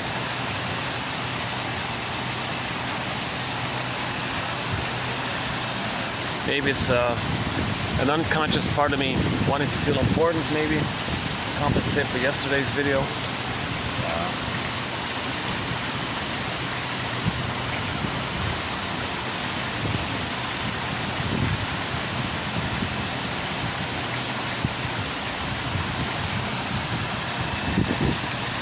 I gotta remember to bring some more snacks or something. I've got nothing in my bag. I've got no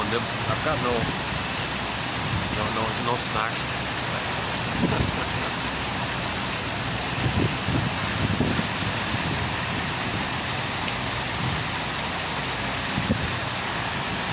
No biscottis.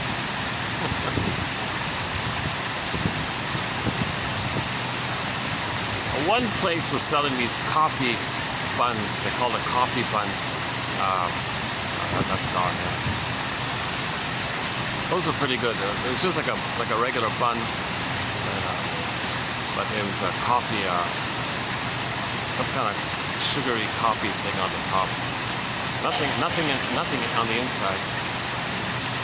But that was pretty good. Yeah, it was pretty good.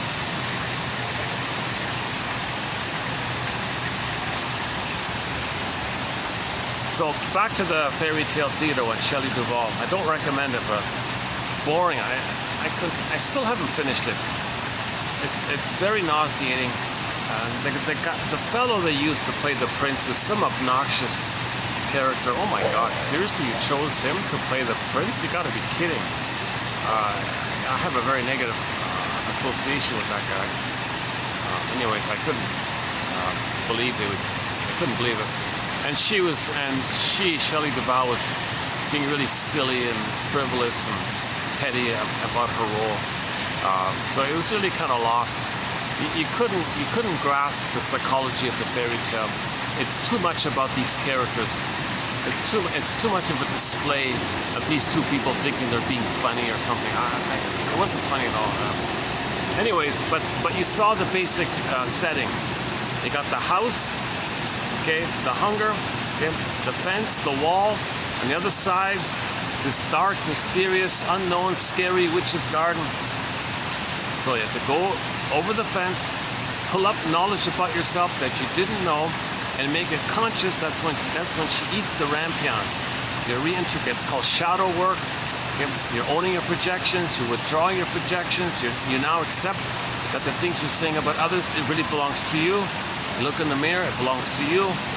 Okay, you make the unconscious conscious, called shadow work or owning your projections, like that.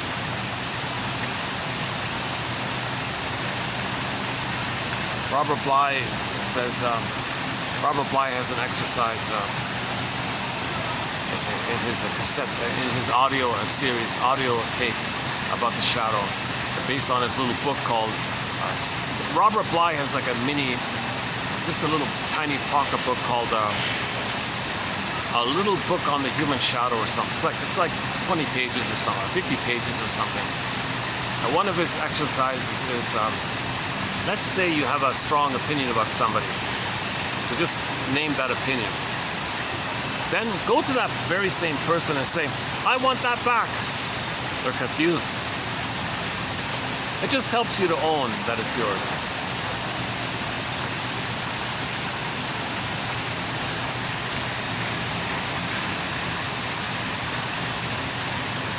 So his example was, what was it again? Or maybe you think someone's got a lot of power or something.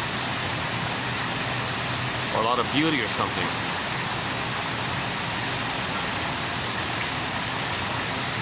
So let's say you meet that person. Oh, hi there.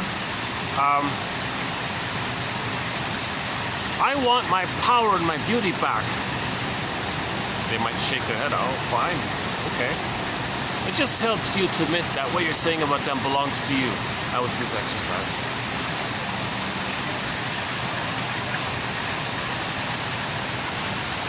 Or the negative stuff too. Or the negative things. If you're saying someone is a fill in the blank, you go to that person, that fill in the blank person. I want my fill in the blank back. It's mine. He's confused about it. He may say yes or no, whatever. But the point is, it's to help you to own that what you're saying about others really belongs to you. So you go to that person and say, I want that back.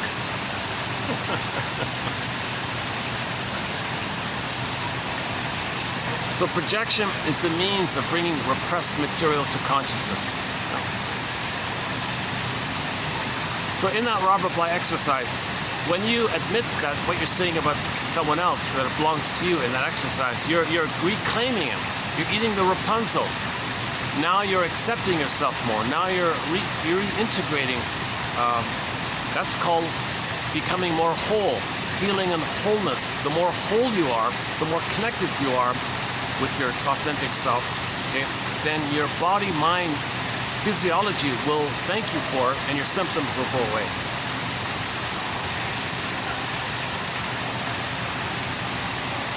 Okay, so let's go back to the mother who cannot meet the baby's needs. He freezes his soul, sends it away. What does he have left? Now, in the cases of trauma prior to 18 months of age, he does more things in the mind.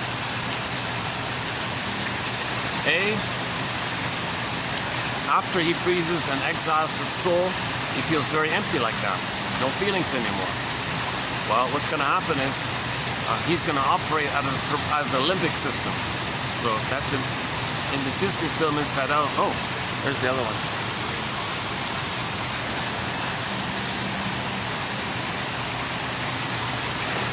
In the first Inside Out Disney film, 9 years ago, 2015, 5 emotions. The first 2, joy and sadness, they put a circle around them. That represents one type or grouping of emotions. Your primary basic emotions related to your beingness. Joy is the main animating emotion. So, and all the associated emotions related to joy, gratitude, and affection, and so on.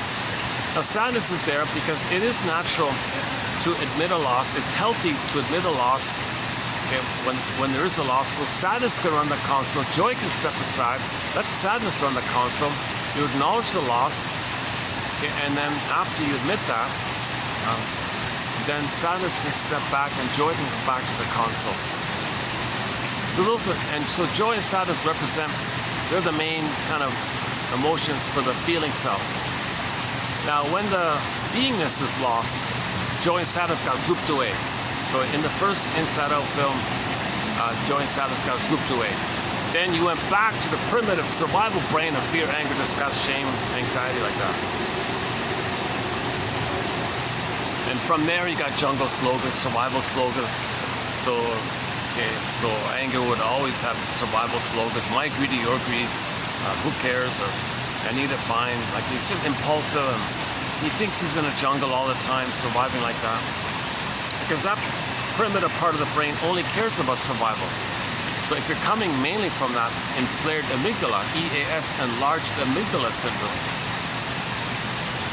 one guy calls it.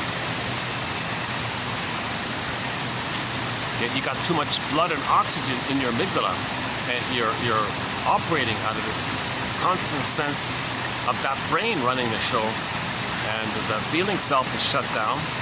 Now the neocortex is just roped in to provide rationalizations and cloaks and excuses and cover and camouflage and blankets to fool yourself, to fool others, to go along with the real issue of the survival anxiety. And the survival anxiety, it looks embarrassing because you're still looking for a mother's love. You're treating others the way your mother treated you. This doesn't make sense. It's kind of embarrassing. So the unconscious sucks in the neocortex with all its knowledge and wits and street smarts and book smarts to create excuses and philosophies called rationalizations, and to present it to yourself and others. That's the real reason for your behavior. The pain creates it. The belief is there to make you unaware of the true motives of your behavior. So the excuse is, well, that's why I'm doing it. The excuse is not the real reason. It's a cloak to hide the real excuse. This is called rationalizations. When you believe something, when your unconscious gives you a belief, and you then take that belief, oh, that's what it is. Okay.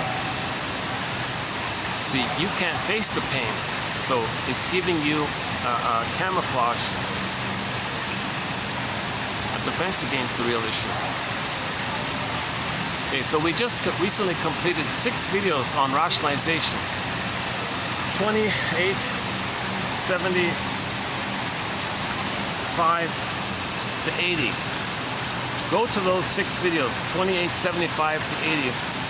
And then read through those quotes on rationalization. It's not being rational.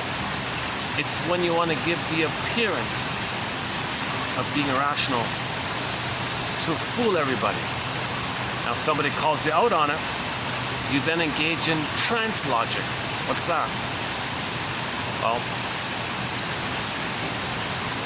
just as the baby was in a trance and believed the mother, to get away with your rationalization, you want confused people with legalese or jargon, and then people believe you. Just the way the baby believes the mother. So this neural loop is triggered up. So to trigger up that neural loop in others, just confuse people with glittering generalities, vague ideas, jargon, like contradictory, and then people believe you. It's called translodging. It's like a hypnotic kind of thing.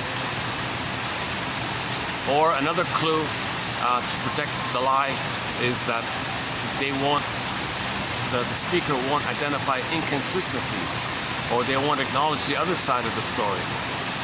And they're bombastic to heavily believe the lie, because if they don't believe the lie, they gotta face the real issue. And that's gonna bring them more pain, and they don't have a basket to hold it. They don't have enough knowledge to hold it. So these quotes give you the knowledge to hold it so you can heal. If you're always lying away your life, you can explain your life away like that. So now we play Rick Emmett's, or the band Triumph song, someone out there. Somebody's out there. The second verse, Rick Emmett's the singer. Oh yeah, you know, it's up to you. If you're feeling something or you don't know something, well, you can explain it away or rationalize. You can rationalize it away. You can rationalize it away. It's up to you, your choice, kind of thing. Just know that you're doing it. That's all.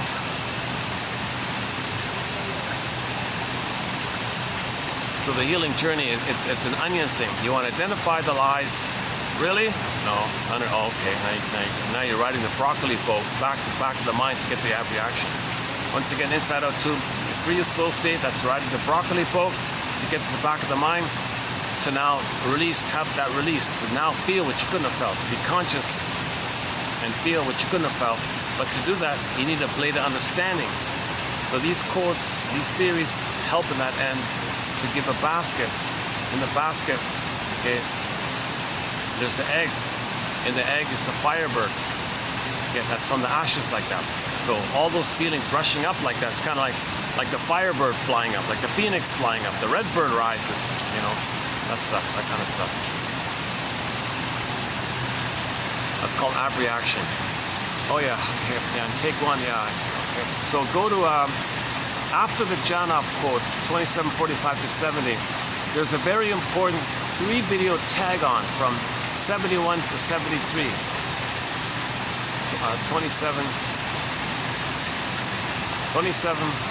45 to 70, and then the following 3. That's too quick. That clarifies the term abreaction. When you hear that term, you gotta think it in the German way of the meaning like a healthy purification, like a healing. It's a healing thing. It's a positive thing. But the term is confusing, so we clarify that in the 3 videos.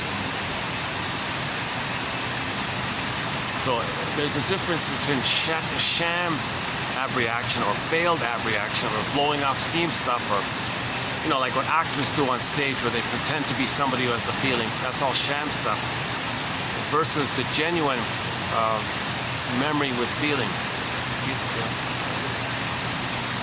That's the abreaction. So that's the avalanche scene. So you ride the broccoli boat back to the back of the mind, and then you got the feelings came back up to your consciousness, and then you accepted the 2 sides. See, in the beginning of the film, joy popped away all the negative feelings, because the child cannot, for the baby it's heaven or hell. So the hell he puts away and keeps the positive, rejects the bad. That's called psychic splitting, a kind of pain. You can't be yourself, either or. Mother's a monster, a demon. I'm special, or I'm always so good. This is not real, but the baby temporarily does this. It's called, the defense called splitting. So now in normal development, either it doesn't happen, or it may briefly happen, but then it resolves itself if the mother's loving. But if the mother's too painful, they still use splitting. So midlife, you got to self-reparent. You got to heal the splitting, identify it, forgive the mother for causing the person as a baby to use splitting and not providing enough love to have that resolved. And then you got to resolve it yourself by forgiving the mother, by getting restored. Why did the mother fail the baby? Why did she use an old cunning tale on the baby? Why didn't she meet the baby's needs? Why did the mother not love the baby? Like, come on, let's a painful truth like this. And so go to TQ 2822. Freeman's shrink John Thurot said to her, "You're missing the most important why question. That's at the root of it all." She said, "Oh, what's that?" Shrinker man. "Why didn't my mother love me?" Okay. So then she free associates, rides the boat, admits it, abreaction, gets back her beingness, gets back her sense of self, the symptoms go away. And the symptom that she had went away, she reported in the book, her book called Fight Against Fears. So we discussed her book, we discussed the book called Fight Against Fears by the author's Lucy Freeman. She was a journalist in the 50s. And that book was a big hit apparently in 1951. And in that book, she reports about her experience with her first shrink, and it's a very good book. And that shrink said some very good things, I thought. And those things that he said to her, she reported in that book, Fight Against Fears. And you'll find them here in our collection from 2822 and then forward 3, 4, 5, 6, basically those videos.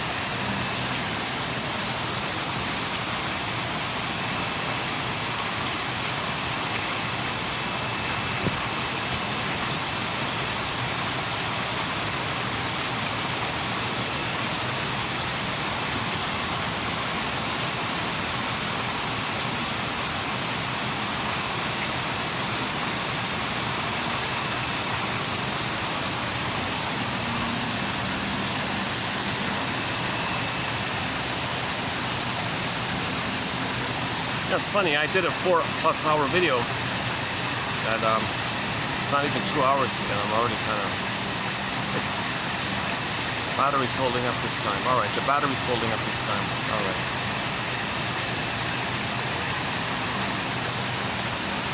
Okay, so in Inside Out 2, Joy was popping away the negative feelings. That's the splitting mechanism. So she repressed it. The child, it's heaven or hell for the baby. He can't know the hurt. Put it away. The memory of the mother being so dangerous and him feeling no good all the time. And hallucinate that the mother's wonderful and everything's special and like that. The baby needs breastfeeding for the baby is a question of heaven or hell. Either or. The baby can't do ambivalence. The baby can't do confusion. The baby can't say, "Oh, mother's hurting me. Is that because that's okay, I'll forgive her because she's in pain from her trauma and she didn't get her beingness and she's replaying the battle with her mother. Oh, and she needs me to shame because she wants me to play her back then. Oh, that's okay, I'll forgive her for all that." Baby can't do this kind of thing. Oh, mother now sees me as the mother who rejected her. Oh, that's understandable because she's fighting with her mother and I'm here, so she'll transfer her mother, my grandma, onto me. I'll forgive her for that. Oh, my mother wants to be loved, so she wants me to take care of her. Oh, I'll try my best. I'll forgive her for that. Baby can't do this confusion like that. Breastfeeding is a question of heaven or hell, either or. You can't do under heaven, over hell. Under heaven, over hell. You can't do that. The title of Street Hart's second album, a very good album by the classic rock band Street Hart, is Under Heaven, Over Hell. And on that album you got Storyteller, that's on the vinyl, the original vinyl, Storyteller, and Star, two great songs on our soundtrack from there.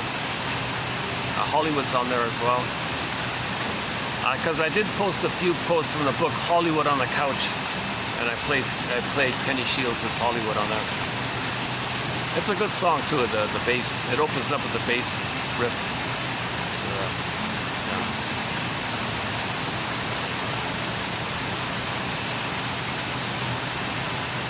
Maybe that's why they put him aside or something. They didn't. He's one of the best. Street Hart was one of the best bands around, you know. But not many people know them, right? Maybe he criticized them. Maybe he was a little critical about Hollywood or something. But he's got a huge following. He's a beloved character. Passed away, I don't know, over 10 years ago or something. Oh, now it's a pitiful, miserable, unbearable, intolerable cover band. I can't believe that they try to keep it going with that replacement singer. Oh, it's obnoxious and annoying. Oh, don't. Find someone else. Oh my God, Alyona Yaroshina. Yeah. Bring in Alyona Yaroshina to play in, to fill in for Kenny Shields. Bring in Deli Rizdik. She'd do a better job. Deli Rizdik. She's looking for a job. She's in some apartment playing on a broken guitar. She'd do a better job than the current replacement singer. Oh my God. There must be a lot of options.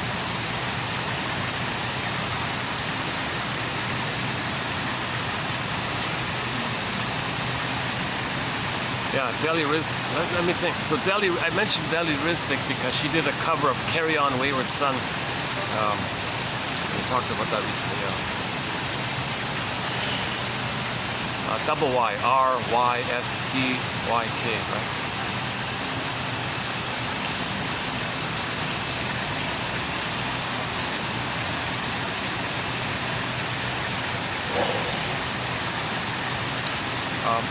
Okay, so what else? Where are we here?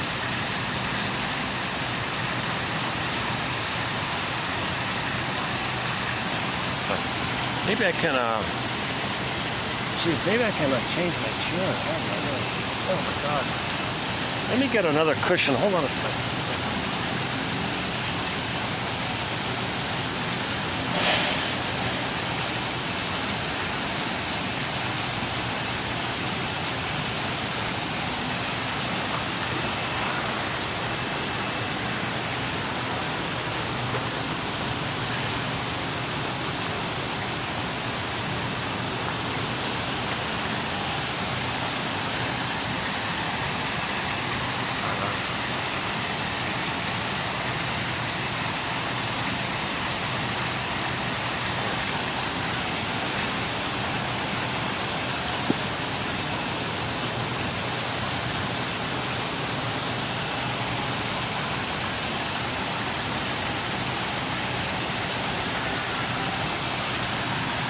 That's a little better. Okay, let's do that.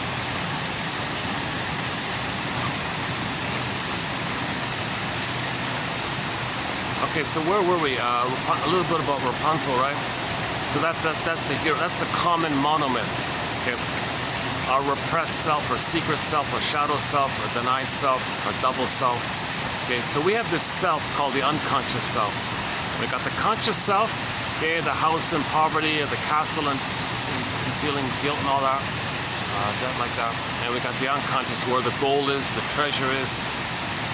In the unconscious self, there's the gifts and treasures you were born with, right? It was meant to be a part of you, your beingness, your home within feeling. How you're a little unique, which you would express, which would lead to meaning and pleasure and delight in the bluebird. If the trauma is before 18 months, the capacity for gratitude and affection is going to be in there.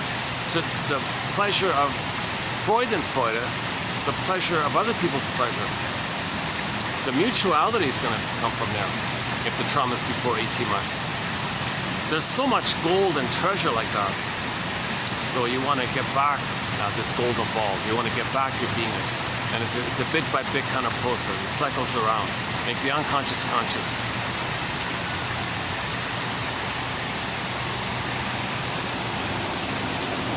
If the trauma is before 18 months, the child identifies as the aggressor, thinking that it'll preserve his status of him being a little king in the uterus, so he gets some kind of esteem, right?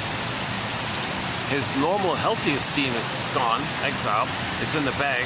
What kind of esteem does he have left? So he'll take refuge in that old esteem that he had in the uterus when he thought he was a little king and a little god on the throne, and a solipsistic, self-sufficient, self-importance kind of thing. So, to maintain that esteem, he's got to perpetuate that by shaming himself, which gives him that, by acting like the mother. So to do this, he needs proxies, and scapegoats, and emotional triangles to play his soul, which he shames. Thereby, he made a deal with the aggressor, has her power. He's one with that. If he's one with the aggressive mother, he takes refuge in infantile megalomania. So in other words, if he's like a little god and he thinks he's the bigger god, acting like the bigger god will fuel his little god feeling. But to do all this, he's got to find a human person to play his humanness and devalue them, shame them with their dark humor, bitter humor, schadenfreude humor, put down humor, mocking humor, bitter banter, bitter wits, and so on, veiled or direct or whatever. Yeah, that's replaying how he felt with the mother. That's his loyalty to the mother. That's him having a mother, and he's got to cry for love. So the proxy will play his human cry for love, which he shames, rejects, and devalues. And he gets excited and feels happy, and he's addicted. Now he's addicted. Enter the little white flower on the narcissus flower is considered to have some hallucinogen kind of effect. Narque, right? Narcissus. So this solipsism that the baby's in, it's a blissful oceanic ecstasy, one guy calls it. So he's in this kind of blissful kind of place. Now, the baby's not addicted. He's just passing through that phase. But when you flip up consciously that old feeling and you, whoa, right? Now you're addicted to that. It's perverse to kind of always regress like that, to get that feeling, to feel what you felt it, but you don't remember, you pass through it. You're not meant to go back to that. So people with the bully pattern, Iago pattern, narcissistic patterns, etc., they're addicted to that little white flower. They're addicted. They're addicted to shaming others, the way the mother shamed them, because they're the shaming mother. And right, so they're addicted to hate, and of course greed's in there, envy's in there, inability to mourn, and so on and so forth. They're addicted to these. They're addicted to mother. They're addicted to the mother. They're one with her. It's a trauma bond. The chemistry is that they get serotonin after safety. And when they act like her, they get the serotonin. They feel safe. They feel better than they did before. Then they laugh, and it's perverse, sick laughter. It's at other people's expense.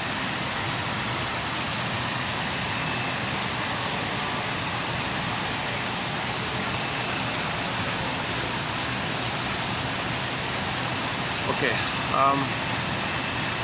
let's quickly do the record. Memories are relational. The relational memory is that the baby cried for love, mother said no. This neural circuit, this neural loop is burned in, etched in, seared in, stenciled in. That's survival limbic system. And all the energy is fielding it around. Okay? It's related to survival.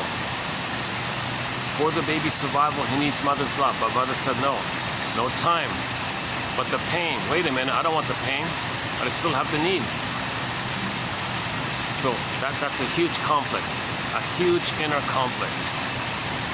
Imagine this loop on a 45 record. I call it the cry for love. And they go through life not being able to enjoy any new songs, any new things in the present. They can only play that old record, that old script, that cry for love. Mother said no. So in new situations, they play the record. Every neurotic, quote by E Bergler, every neurotic is a music enthusiast, but he only has one record. He carries it with him everywhere he goes. Every time he sees a turntable with never-ending fiery ardor, he says, he spins off that tune. He plays that record on the turntable, meaning in every new situation, that's all he's going to orchestrate and see and relive and reenact and recreate and relive and reenact that record, what's on the record. Now, if the trauma is before 18 months, he doesn't play the record. He plays the mother who shames him. So, in new situations, to not feel the pain of him doing that, he externalizes his pain by looking for a scapegoat. Okay, so he'll see someone else and assign to them in their fantasy that they are them as a baby crying for love, that they need love, that they're innocent, that they're pure, that they're wanting love and all this stuff. They're the shaming mother. They hate that. Right? They mock it. They devalue it. They damage it. So the baby identified with the aggressor. When the baby had his needs for love, mother said no. So in the new situation, when you play the record, you find somebody else playing you and you say no to them. And you get addicted. Now, hocus pocus, you hate that person. Because suddenly you see them as the mother who hurt you. And you flip it again. No, you're the aggressive mother and you shame them. But them is you, is your innocent you. So you're shaming your own soul. And if somebody points it out to you, hey, what are you doing? Why are you so negative to these innocent people or something? Whatever belief they come up with, it's designed to fool themselves and others. And if people question it, I don't buy that. Okay, translogic. Confused. I don't know what you're saying. I give up. That has the effect of getting away with it, right? Like, will not be called out on rationalization. Again, rationalization means you're lying, but you don't know it. If you're aware that you're lying, that's general lying, right? You're lying, you're aware of it, you're doing it deliberately. If the person's lying and they don't know that they're lying, it's called rationalization. Strange term, we're kind of stuck with it. So he wants to rationalize away, explain away his behavior, to hide and make unaware to himself and others the true motive of his behavior. His true motive is to see you as human, which you're going to reject because you're not aware that you're replaying the record. You don't want to. You're not there yet to admit that the mother hurt you. So to avoid the pain of that awareness that would come to you if you were to face that, you create a camouflage. So you find some excuse. Okay? So typically, so for example, to spare the rod one, right? Let's say a husband and wife both have distinct personality pattern. Neither of them are feeling so they have a lot of pain and tension together. So they deliberately scapegoat one of their children. They set it up in advance that the child will be naughty. So the mother won't meet the baby's needs, encourage him to be naughty, so the parents can then tag team with themselves and say, look at our naughty kid here. Yeah, look, he's dangerous. We got to teach him a lesson or something. Okay, so they're going to discharge the tension that they too feel onto the scapegoated kid. They'll become naughtier. Now you get into this loop. He'll be naughtier, and that's detachment. That's how he gets attention, and they want it that way so they can blow off steam. Now, if somebody on the outside said, "Hey, why are you doing this to your kid here? Why are you scapegoating your kid here? Why? Oh, look at his behavior. We don't want to spoil him." So, and then that obnoxious slogan, "Spare the rod." That's a cloak to fool you and others. I don't know about that. Oh, you don't know? Okay, good, fine. So they got away with it. But they believe it themselves. They themselves, the parents themselves believe that they need to scapegoat their child. They don't know that they're doing that because the husband and wife feel too much pain and tension amongst themselves because neither of them can feel. Neither of them, both of them have their soul frozen. Okay? Both of them have Snow White in the forest. Both of them have Rapunzel in the tower. So they're not feeling. That's pain when you don't feel. Pain leads to tension. Pressure cooker, steam. He's got steam, she's got steam. All this steam between the two. Well, how are they going to disperse the steam between the two? They don't want to argue with themselves. So triangle, like emotional triangle. They'll scapegoat one of their children to disperse the steam onto the kid. Now the scapegoated kid is kind of like absorbing the hate of the parents, and the child plays this role to keep the parents together, has an identity like this, and has a role. So his role in life will be a little delinquent type of, bullying type of, aggressive, rude, crude kind of character. The parents love it. Oh good, we got a permanent setup here. Anytime we feel pain, anytime we need to blow off steam, we'll create an excuse and blow off and shout at the scapegoated kid, and he plays his role to give us the chance to do so. That's the Murray Bowen's theory about the triangle, emotional triangle. So very important. 4 videos we did on Murray Bowen's emotional triangle theory last year. Go to December of 2023. It's in there. Also known as scapegoating.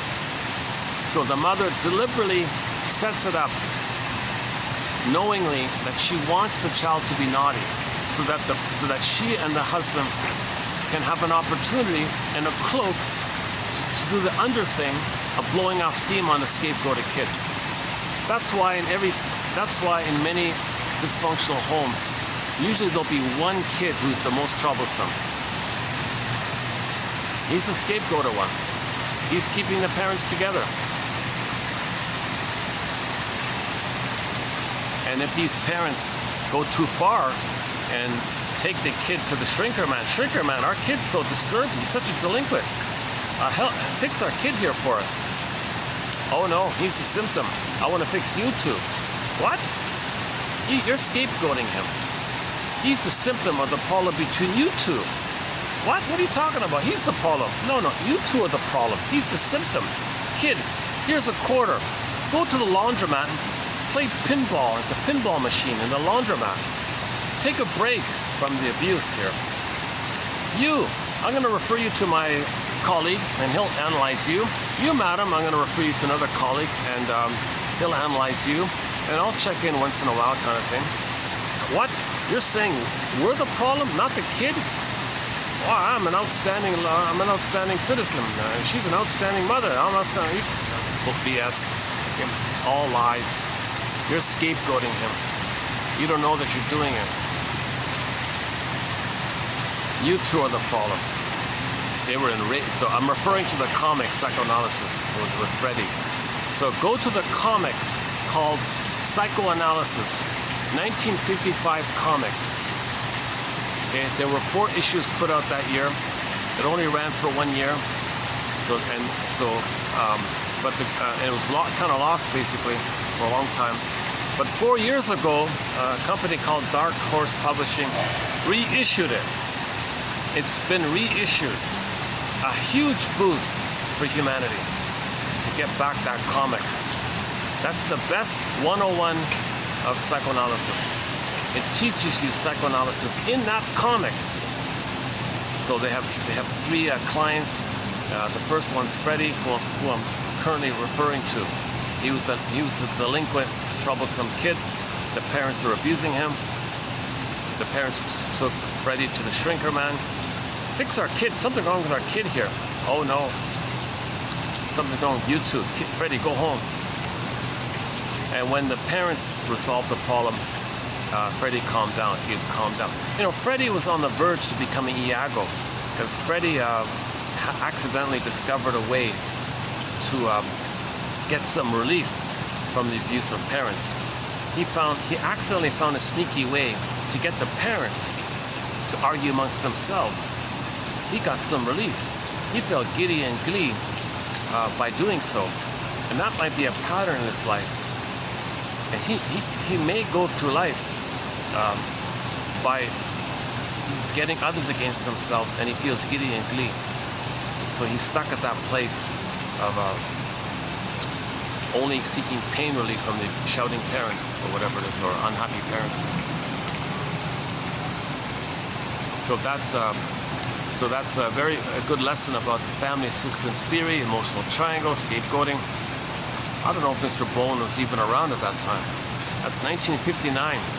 That comic was 1955. Those script writers, those shrinks, did an incredible job. They did an amazing job. That's an excellent script. They did a great job. That's the best intro, still to this day. What is it? 45, 65, 75. What is it? 75 plus 79? Oh my God. Oh my God. Almost 80 years later, right? 80 years, almost 80 years have passed since that comic came out. And that comic is still, in my opinion, the best introduction to psychoanalysis. Yes, it's a little exaggerated comic book and all that, but it's not to the point where it's just frivolous escapism nonsense. It's a vehicle to teach the public. It was part of the mental, emotional, spiritual hygiene movement of the 50s. Where a lot of people are saying, we got to teach people emotional literacy. We got to help people to look in the mirror and know themselves. We got to teach people this stuff. So the shrinks were very active in the 40s and 50s. Bergler was big. He was huge at that time. Edmund Bergler was very, very active in this area. He wrote mainly in the 40s and 50s. And then, of course, it kind of got shut down. But it's never fully gone, right? Kind of like the soul, right? Psychoanalysis may be a little bit in the ashes, but it's never fully gone. There's always little sparks. So the spark is that in the year 2000, that comic got reissued, Dark Horse Publishing. Now, the original paperback was only 10 cents back then, but now it's worth $1,000 if you can even find a copy. Never mind that part. Just get the reissue. It's in hardback and in digital. Another spark is the Disney film Inside Out. And 9 years ago, Emotional Literacy 101. Another spark, 2024, Inside Out 2, the film of the year, the #1 animated film of all time. A huge spark of light now.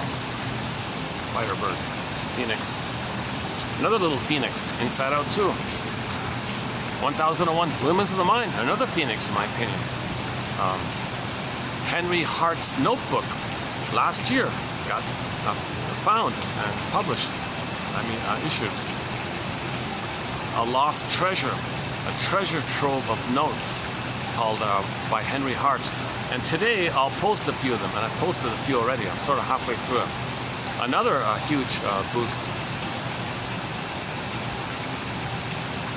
And Masterson's work, oh my God. And all of the authors that we feature here in our collection, I think, are all little phoenixes and firebirds, little sparks of soul healing, soul repair.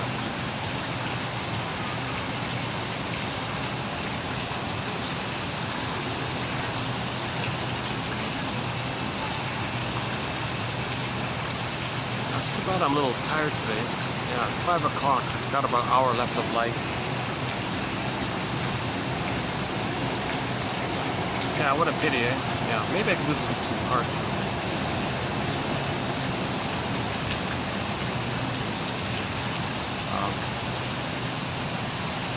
Well, I've got a bit of a backlog of quotes here, so let's see if I can finally get out 2882 here.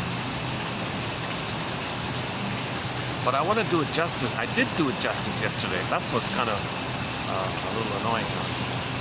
I thought I did do it justice. 2882 deserves a little extra time. They're good quotes.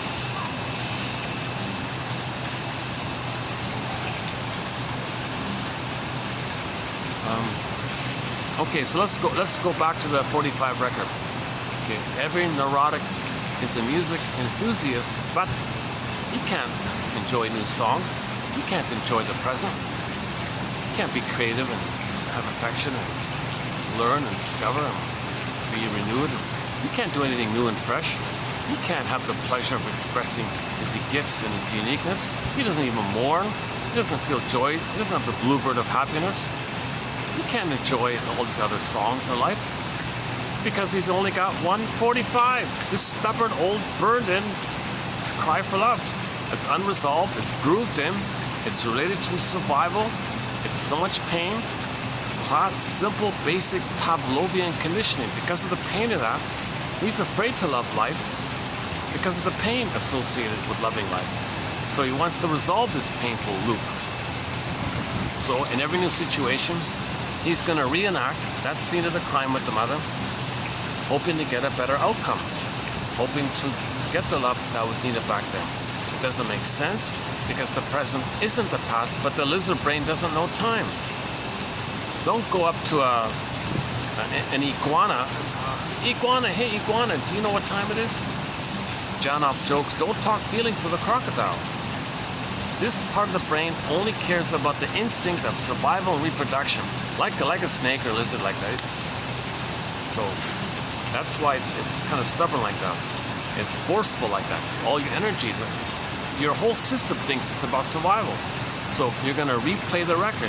So in new situations, okay, again, if the trauma is before 18 months, when they play the record, they don't play themselves. They find proxies to play them. They play the shaming mother. Okay, proxy, you play me. Again, proxy is when someone plays a role for you, has an identity of yours, you think, or does something for you, or feels for you, etc. Okay, proxy, you're going to play me as a baby crying for love. You're going to play my humanness. You're going to play my soul. And I'm going to be the mother who says no to it all, that damages it all. I'm going to hate him. I'm going to be envious of it. I'm going to damage him. Because that's what my mother did to me. And that's my connection to the mother. Due to attachment theory, I'm one with her in the trauma bond. And I'm addicted now. And I'm stuck there. And I don't know how to get out. I can't help myself. It's a compulsion. So he goes through life with a constant replay of seeing everybody as vulnerable, and they hate. So the slogans are: I hate weakness, I hate sensitivity, I hate feelings, I hate anything related to the feminine element, the feminine principle. I hate anything about trust and affection and attention. They hate all that stuff. Anything related to the human side of the quote-unquote more human side of being human, anything related to that, they got to hate, damage, devalue, mock, belittle, cynical, and so on. Okay? Because they become the mother who did that to them. They've identified with the aggressor. They made that deal. No, we're not saying the mothers are like that. We're saying that the baby creates an image in his brain, and that image reflects his traits of rage and oral greed, and he's dealing with that image, and he makes a deal like that. When he identifies it, it poofs away.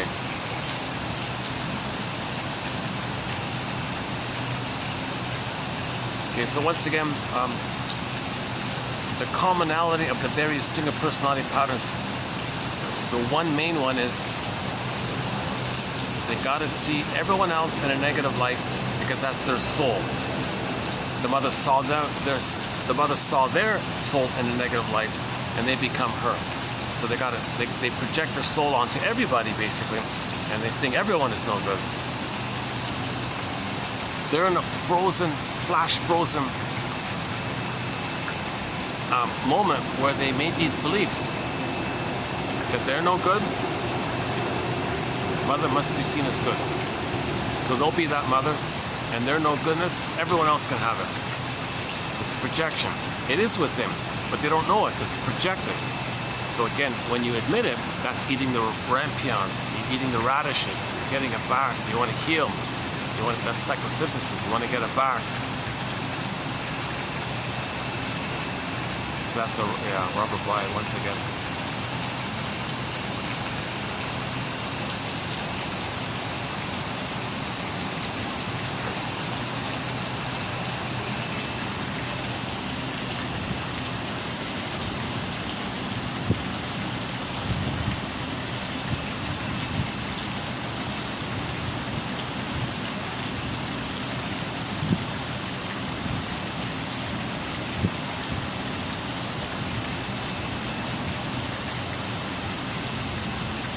If I had the music, if I had the boom box, I could just play a song.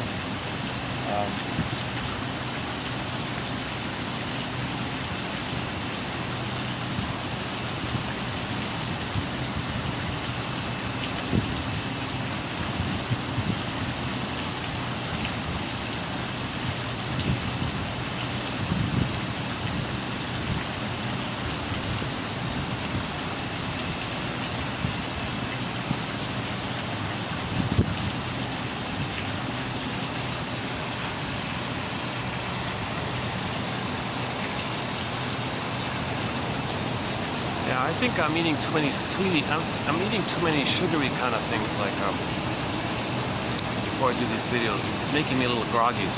All this caffeine and sugar makes me a little, whereas before I had a lot of more juices. I had more like fresh juices. Oh.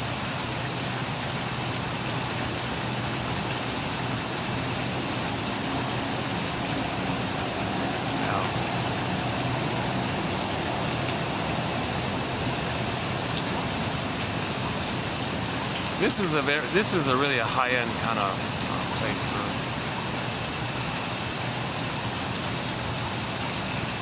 It's a quality. There's a high quality tone to the service, and I can't afford their meals, so I don't know. I'm sure the food's good. I've been told, somebody did tell me that they thought that the best tiramisu in town was here in this place. I don't know. I'm thinking on my birthday, maybe I'll give it a try.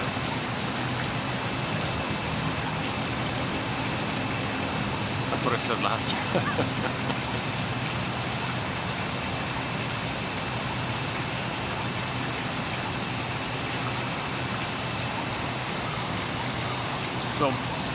So the main common feature about distinct personality patterns is that they're always in an attitude of survival. Loving and trusting and gratitude and making amends and apologizing and feeling regret. These kind of things, forget it.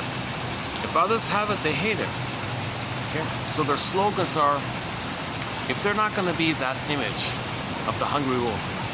Okay, so when the baby's traumatized, he creates an image of his own rage and oral greed and ends up with a devouring monster that wants to gobble him up. That's just a symbol of his own rage and oral greed. His oral need got unmet. With the rage, it became oral greed. So he identifies with that and thinks, I better be this greedy character, otherwise that image is going to eat me. Eat or be eaten, he thinks. He thinks jungle stuff, right?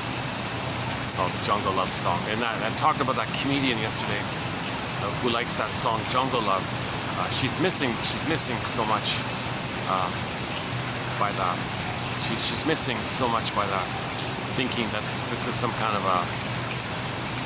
it's animal like. You're not thinking about the humans with its feelings and affection, and the physicality it's linked with the feeling self. If you know, I just want jungle stuff, I like that jungle stuff, just give me a crate of papaya in the morning, and give me another crate of papaya, and I want a crate of papaya, I want the jungle stuff. So it's a song about one night stands, and the woman goes to some party, picks up some fellow, takes him home, has a round like that. He sends her a gift in the morning. He left her a crate of papaya as a little gift like that. Oh yeah, that's what it's all about. Jungle love, jungle. She's praising this kind of thing. This one night phenomenon is a defense against feelings. Yeah. If you're thinking, there's something about trauma that people want to survive. So that survival brain has the instinct of survival and reproduction. So that kind of sexuality without love, it's kind of in that survival kind of place, just to reproduce. All the pornographies in that area and so on. Again, the brain with three parts, the triune brain, the three-in-one brain, the brain with three parts, the primitive one, the survival one, okay, the brain stem, the spine, okay, the tip of the spine, the amygdala, that whole kind of system, that's like one part of the brain, the earliest part of the brain. Its language is neurochemistry and hormones like that. It leads to anxiety, it leads to psychosomatic symptoms, it leads to feelings of shame and fear and anger, stress response, that whole stuff. Now the main one, it's the middle one, the feeling mind, the feeling brain. That's your embodiment, your golden ball. We live from there. That's our main one. And you got the thinking cap, the cortex. Now in normal development, the cortex, it expresses your feelings. So that's the hui, the Chinese character hui. You got the feelings, and then your thinking, your doing is advantageous for everybody like that. But if that feeling self is missing, you don't have the hui, right? So you want to get back the feeling part, so get back the hui, H-U-I. So, okay, once again, the triune brain. Okay? The earliest part of the brain. Okay? That early part of the brain is often nicknamed, just given the nickname. Nobody's being called that. We're giving a nickname to that part of the brain. Okay, the iguana brain, the salamander brain, the chameleon brain, the gecko brain. Pick your favorite creature in that kind of area. That's just to refer to point out that that part of the brain only cares about what those creatures care about, the instinct of survival and reproduction. That's all it means. Now the main one, the feeling stuff. This is our humanist, the quote-unquote more human side of being human, mainly there, right? And then the cortex makes things advantageous for everybody. Play called play. Oh, the group's coming in. Uh-oh, they're coming this way. Oh, they want to see the sleeping swans. Okay, hold on a second.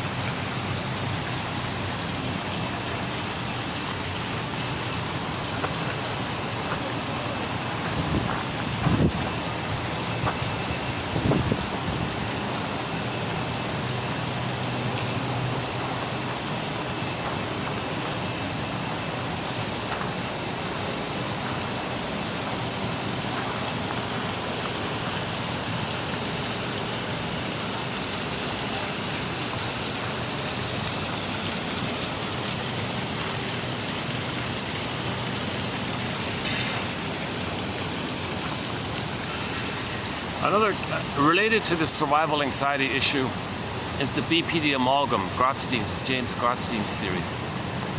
So in this thing of personality mindset, you have in that mind this thing called the BPD amalgam. It's a thing that's made up by the intermingling of the primary mentation and the secondary mentation. He calls it psychotically, neurotically, psychotic. You interconnect and intermingle, and poof, you got this little mirror of some kind in the brain. And out of this mirror in the brain, it allows the person to deceive others. It allows the person to play catch me if you can, now you see me, now you don't. So Hall of Mirrors, House of Mirrors, Fun Mirrors. That means distinctive personality patterns have this quick, intuitive, quicksilver ability, a very fluid intuition to BS. So they'll confuse you, and so you want them to point out a contradiction to them. 5 minutes ago you said A, now you're saying B. I don't get it. So they'll use a trick. What's the problem? I survived 5 minutes ago. Now it's 5 minutes later. I'll say what I want to say to survive this moment. What's the problem? Yeah, but there's a contradiction here. I don't care about that.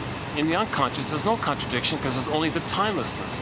There's no time like that in the emotionality. So whatever they're doing, they'll use thousands of tricks to fool you, deceive you, propaganda rhetoric, PR rhetoric, advertising trick rhetoric, okay, the rhetoric duplicity tactics. Okay, the best way to tell a lie is to include a few crumbs of truth in it. People are hungry for those crumbs, so they'll believe the lie, or appeal to their fantasies. Then they want to believe it. Oh.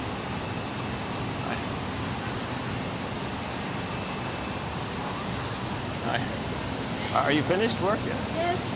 Oh, great. Okay.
So remember, stinger personality patterns always feel like they're in survival mode, right? Trust, love, feeling, empathy, no way. What? Apologize? What's vulnerability? No way. Why apologize? Why should they apologize? They're coming from the point of view of a baby being traumatized from the mother, whom they now see as a monster hurting him. Why should they apologize to a monster that's hurting him? Doesn't make sense. So you say to somebody with a bully pattern, that was hurtful what you did. They shrug it off. They have no clue what you're talking about. They think they're fighting with that image. So they don't understand it. So they don't free associate. That's vulnerability. No way. That brings up the pain. That'll bring up the pain. So they don't free associate. Can't tell the truth. They can't tell the truth. It's too painful. They never get on the broccoli boat. That's called free association. Making an I statement, same idea. They can't do it. And if you ever point anything out to them, if they get any kind of feedback to help a person, because other people want to know the truth, what do you mean? Now, what do you mean? They'll deflect, blame, accuse, flip-flop. One trick they use, one interesting trick, is that they'll pretend you said what they said. They're confused. Good, they escaped. Or they'll pretend that they said what you said. They're confused. They escaped. There's survival anxiety. House of Mirrors, Harlem. Are they there? They're there. Are they there? No, they're there. They're always ahead of you, because the moment you think one thing, they're over there. It just flips like that. So that's the BPD amalgam.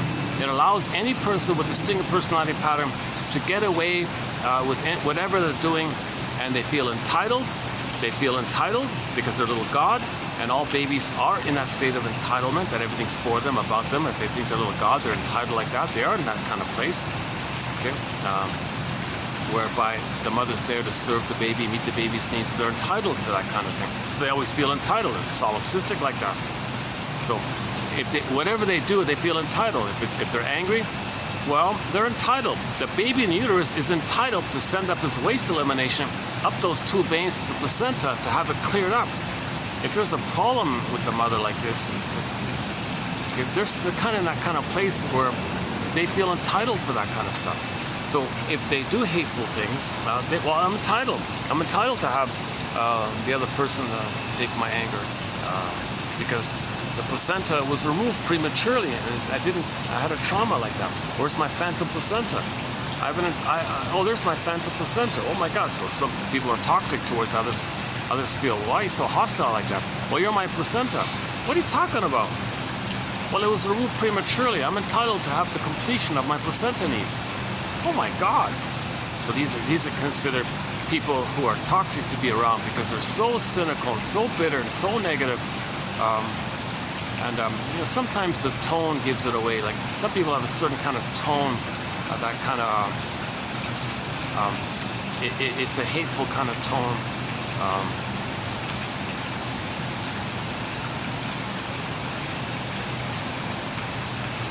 The tone is meant to do, not to communicate. It's to affect something. It's not to. It's like they call it action language. It's an action in the tone. It's not communication.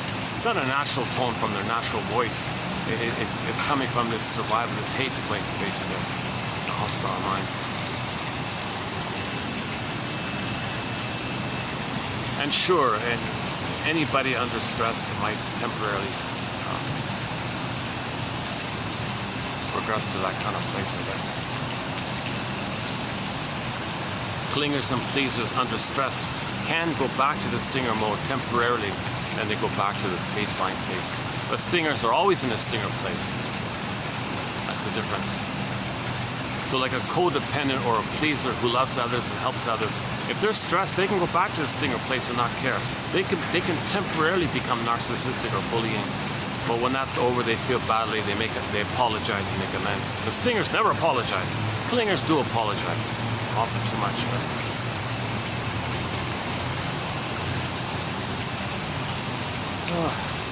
Geez, I wish I had my full energy today. I'd like to give 2822 justice. If I don't do it justice in this video here, kindly read the quotes.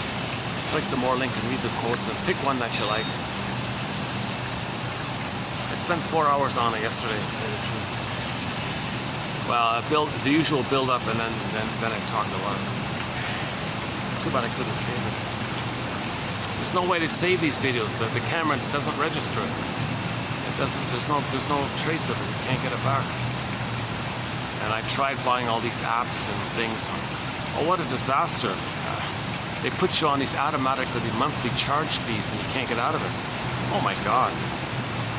Don't buy. Be careful buying any kind of app that you think is supposed to help you. It's a trick to just siphon you away. Jesus Christ. So I just accept it. If I lose a video due to a battery problem, I just let it go. Learn the hard way, huh? 525, okay. Battery's holding up here. So we'll have this. So this will be posted, yeah.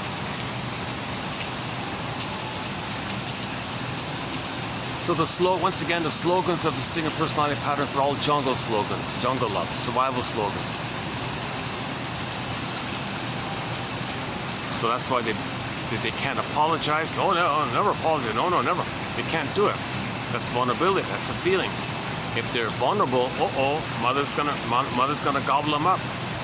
That's their own image they're talking about. The reminder of the pain of mother hurting them.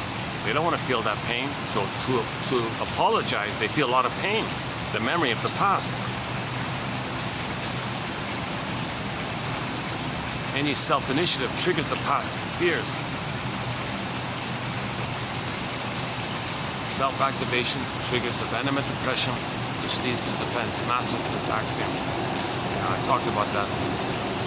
I had a real discussion in take 1 about Masterson's relational units, the Ro-Ru and the Wo-Ru, and his axiom, and that axiom. That's too bad I got lost there.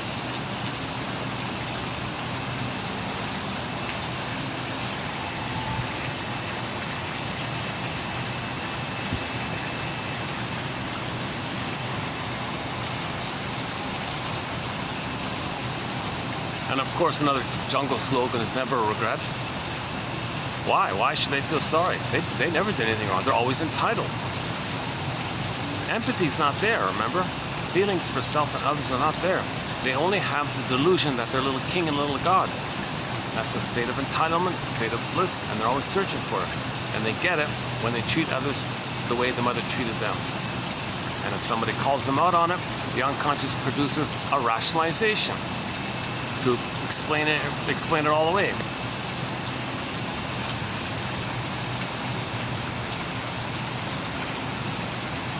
Explain away the need to face the truth. No, it's too painful to know the truth. So explain away your irrational behavior by concocting some kind of your unconscious draws in the knowledge and your PhDs and your street smarts and what you picked up from others. It pulls in so-called hijacks, whatever. It co-opts the neocortex part, like a library bank in there. What can I find in there? What can I piece together here to fool myself and others? Create some kind of belief called the rationalization. Now the pain is doing this, and it brings it to you. Oh, the reason I'm doing this is because of this, and you believe it. And someone questions it. Oh, really, it is. Don't you see the other side? How dare? And you're very emotional about it. There's a lot of aggression and passion to protect your defense, because your defense is a defense against the other defense, and that defense is against another defense. Rationalization is the third line of defense. When the pain leaks through from the other earlier defenses. So, for example, prejudice. Someone thinks others are no good and dangerous. That doesn't make sense. Did they do anything? Did you ever meet someone from there? Or? No, it's because they look different. Well, why is that a threat to you if someone looks different? Because my mother didn't love me to give me my differentiation. I didn't get enough love from my mother, so I could be differentiated, be my difference. I don't have my difference from the mother. I am the mother. So I'm envious because they got the love, because I see them being different. That implies they got the love. Now I got to hate goodness. So difference means I have envy against difference, because the difference implies that they were loved. Now, that's goodness. For me to have a mother, I gotta hate goodness, so I gotta hate people who appear different. Plus, to boot, when I see the other as different, you put a dash between the M and the O in the word mother. The other reminds me of the mother. Wait a minute, mother hurt me, so I'm going to hate the other because that's the mother. And I hate the mother. He thinks he hates the mother, so he hates the other because the other's the mother. Now if somebody on the side says to Archie Bunker something, what are you talking about? You know, what are you doing? He'll shout it, verbally abusive, and shuts him up, and he's got to protect his infantile megalomania. Okay, he's taking refuge that in the uterus he's a little king, little god, like that. So that's all these Archie Bunker types, and that obnoxious guy from the Honeymooners, and even that Al Bundy guy. All these belligerent, verbally abusive characters. It's all the same. It's all the same crude, ugly stuff. Sorry to say that. Ugly means they were shamed by the mother. If they want others, if they think others in that kind of way, that's how they feel. What they're saying about others is how they feel. Projection. Projection is confession. It's a mirror. But if they don't look in the mirror, they believe that it's outside. But the outside is actually just a mirror that they created to know the inside. Now, if they look in the mirror, play Michael Jackson, Man in the Mirror. You want to heal the world, you want to heal the people, start with the man in the mirror. Well, look in the mirror. So to look in the mirror, the things you're saying about others, that's a mirror as well. You see that it's within. You're the projectionist. The projection mechanism, the projector, okay, he's the one who's projecting. It's like a mechanism, like a little projection machine. That's your mechanism. The film on the projection machine is your content, it's your material, it's your memories. But you don't even know it's all there. The mechanism and the film. All you see is what's on the screen. And you think what's on the screen, that they are what you see there. No. It's yours. You just put it there to notice with them. So look at the screen and you know that you're the projectionist and the contents belongs to you. That's pulling the Rapunzel and getting back your soul. When you do that, it's healing when you do that. It's hurtful to always blame. Prejudice is hurtful to self and others.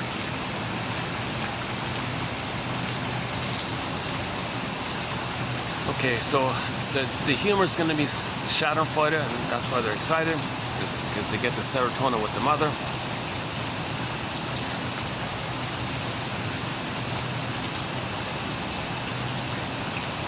Songs like "I'm gonna live forever, man." Yeah, let's live forever, 16 or whatever it is. Okay, that means that Peter Pan don't want to grow up, don't want to face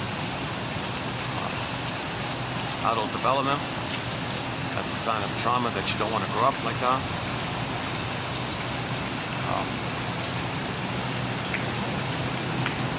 And a lot of these crude songs, the Sweet Dreams one, that's a very disturbing song. I hate repeating the lyrics to that, but that's a very disturbing, perverse song. That you get some sweet, she means perverse, Schadenfreude, when you hurt others, and you're the hurter, and you do it all over the place. Sick stuff.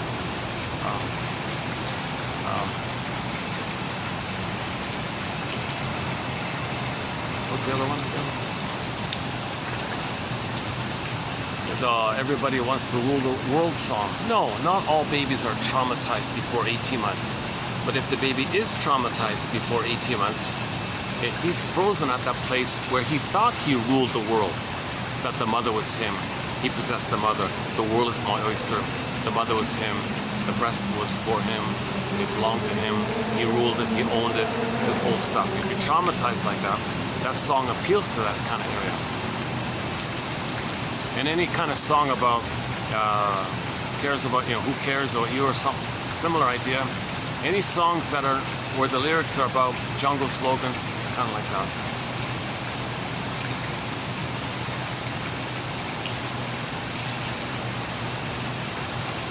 Now a lot of songs have come from the clinger and the pleaser place, where they trusted a stinger and they were betrayed. And like, for example, Give and Take by Gabrielle, or I Will Survive or something. So when a codependent, okay, so if the trauma's post 18 months, they maintain the original developmental path where all babies begin with, I'm not okay, but mother must be seen as okay. So all babies begin with, I'm not okay, you're okay. They're not born with that. They were born okay. They were born to be loved, to stay okay and loved, but they were hurt. So they concluded that they're not okay if mother hurt them, mother rejected them. Maybe there's something wrong with them. Is that why mother rejected them? Or maybe they did something wrong and mother's punishing them and they feel pain. There's a plain account for that. They tried to save their mother. They couldn't save their mother. So they failed in that task. So all babies begin with, I'm not okay. And again, mother, other must be seen as okay. So the template is, the blueprint, the prototype for life is, I'm not okay, you're okay. That's normal development, actually. And then it leads to, I'm okay, you're okay, normal development. But we start off with, I'm not okay, you're okay. But if the trauma is too severe with the mother, if she's consistently in a constant strain, day after day, misattuned, malattuned, bottle schedule, honey on the upper nipple, shaming, not around, rough handling, displacing, using, exploiting, brainwashing, double binding, gaslighting. The mother is so hurtful like that, again and again and again. The child gives up. The child says to him, I can't take this anymore. I'll make the deal with that image I made. I'll be that, and I'll imitate my mother onto myself and use proxies to play me and hate them. And he makes this perverse deal like this. He's trying to survive.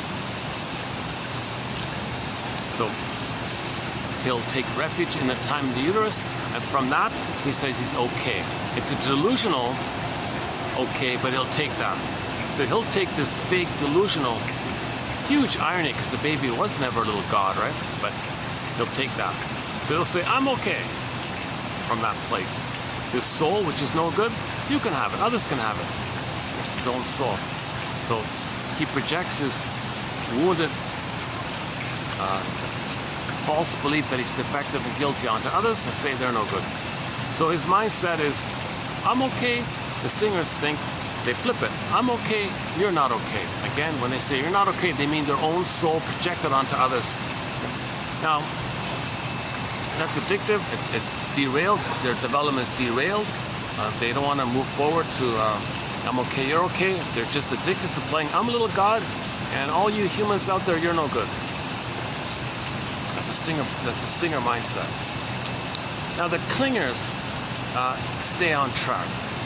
If the mother's able to get the baby post that critical 18-month milestone, then they can hold on. They can hold on to the original setup of I'm not okay, you're okay. But if they're traumatized there, they'll be childlike, sensitive, vulnerable, trusting, giving too much, trusting too much, naive too much, little submissive or compliant all the time, and pleasing, how can I please, Because the child is in pleasing mode. Mother, what do you want? Well, mother, what do you want? How can I please you? So they're still in that kind of place. Now it's childlike, and it's now the stingers, when they see that, they hate it immensely. So they want to damage it, devalue it, because they don't want to be reminded of how they once upon a time had that place of wanting to save the mother.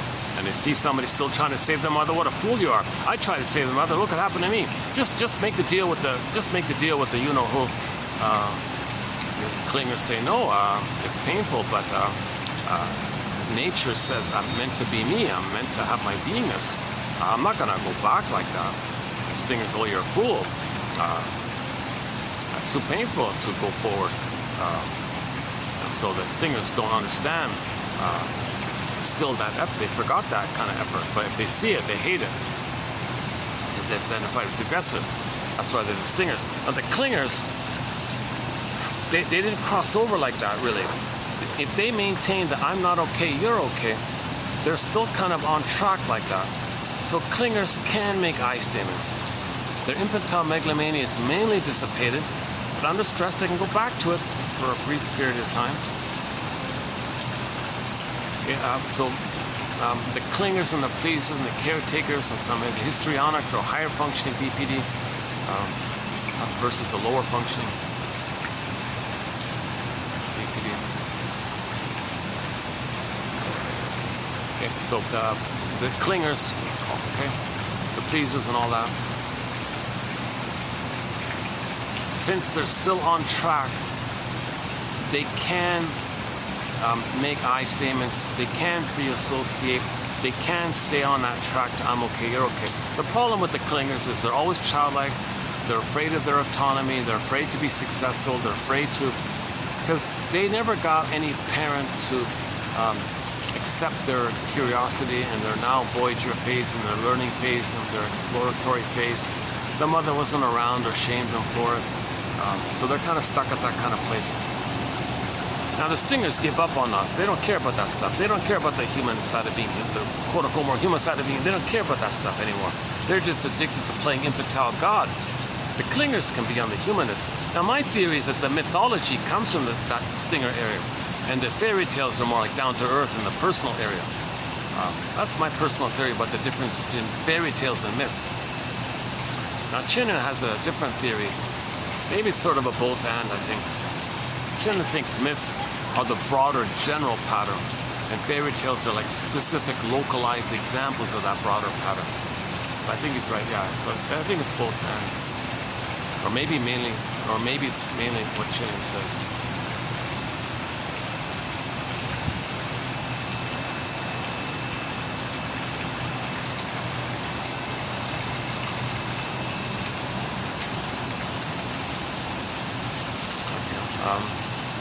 I'm gonna run out of light here pretty soon. What is it? 5:40. Maybe I got maybe half an hour or 20 minutes or something like that.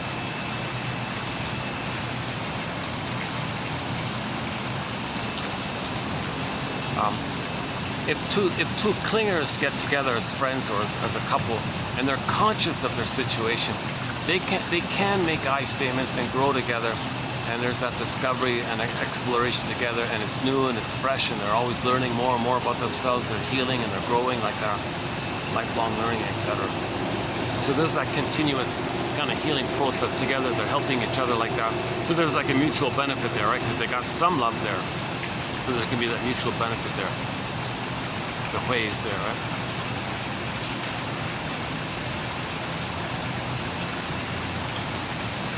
Now, if two stingers get together, as mentioned earlier, if these two stingers get married, their first agenda is to identify a third who's gonna stand in for their humanists, which they're gonna shame.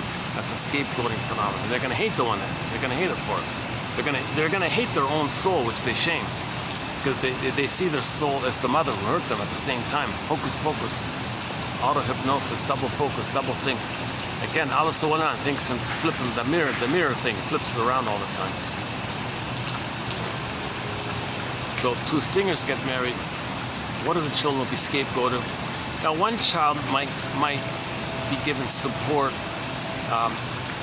The parents may think if they can support one kid, maybe that kid will be a star and be seen. They'll be seen. And that kid will be like a proxy for their unmet needs to be seen and be successful. I need to be seen and all that. So Sharon, what's her name again? Sharon Way Shager, is that right? Weg Shager, oh, I forgot her name. I did a self-help book a while ago, and she did a family of 4 kids in this area, where the first kid came along, and the stinger parents said, all right, we're going to give you all the funds and support and best schools and best tutors and best this and best that. You be a star, you redeem us, you save us. Be a star and all this. Because we never were seen, but if you're seen by the world, we'll feel seen. A lot of pressure on the kid. He's considered like the quote-unquote the hero for the family, to redeem the parents.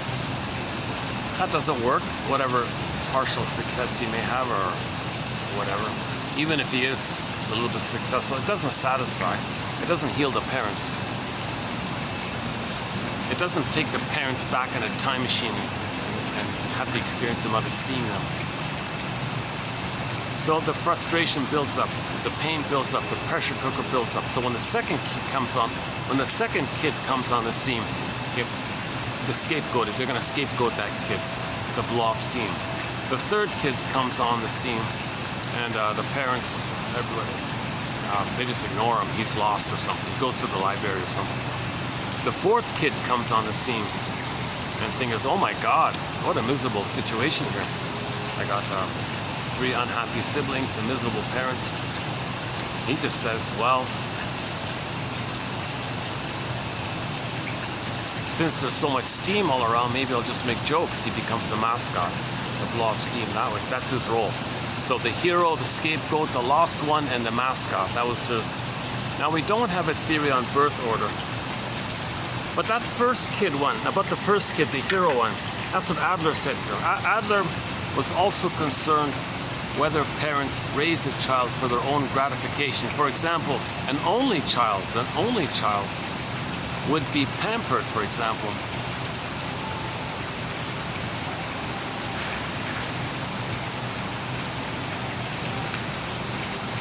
Right? Pampered with all sorts of things.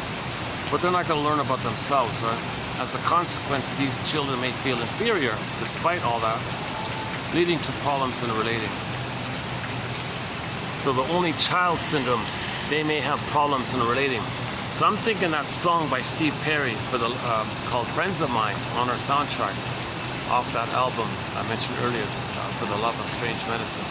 There's a song on there called Friends of Mine. And I recently learned that Steve Perry is an only child himself. And the bandmates kind of treated him badly like this and brushed him off and all this. Although he's the one that made the band, right? Like, that band would never have existed. No way would that band have existed without Steve Perry. So he created that band, basically. But those other guys, the little club there, whatever, treated him pretty badly.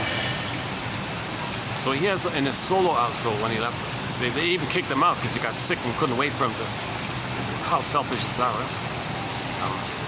So he did some solo stuff. In one of his solo songs called Friends of Mine, a blues rock song.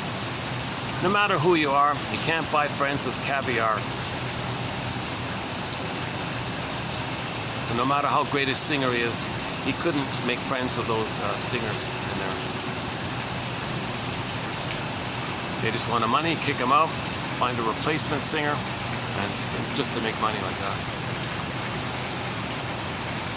And those solo concerts by Steve Perry are better, ironically. I check out the 1994 Steve Perry concert in Toronto. It's just audio, you don't see it, it's just audio.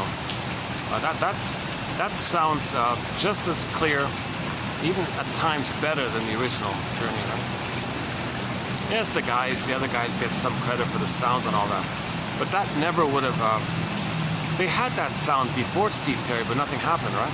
But when Steve Perry came, he gave it all. So he's an only child. So on his end, he didn't know how to relate to the siblings in the band, right? He didn't have that experience. And the siblings, they don't have patience for that. They don't have empathy for that. Another sad story in the music business, right? And poor Steve Perry had all kind of personal psychosomatic symptoms because he never had any friends. He didn't really have any friends. He even said in an interview, I never felt like I belonged with these guys. I don't know, I tried so hard, I did everything I could.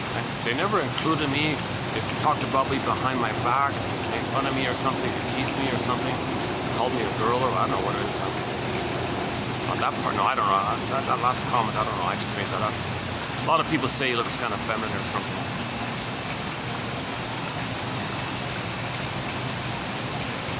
But he was crazy about a girl named Sherry, right? This big hit, Oh Sherry. Oh Sherry, what happened? I was crazy about you. And you dumped me for another guy, and I caught you in the act. Oh my God.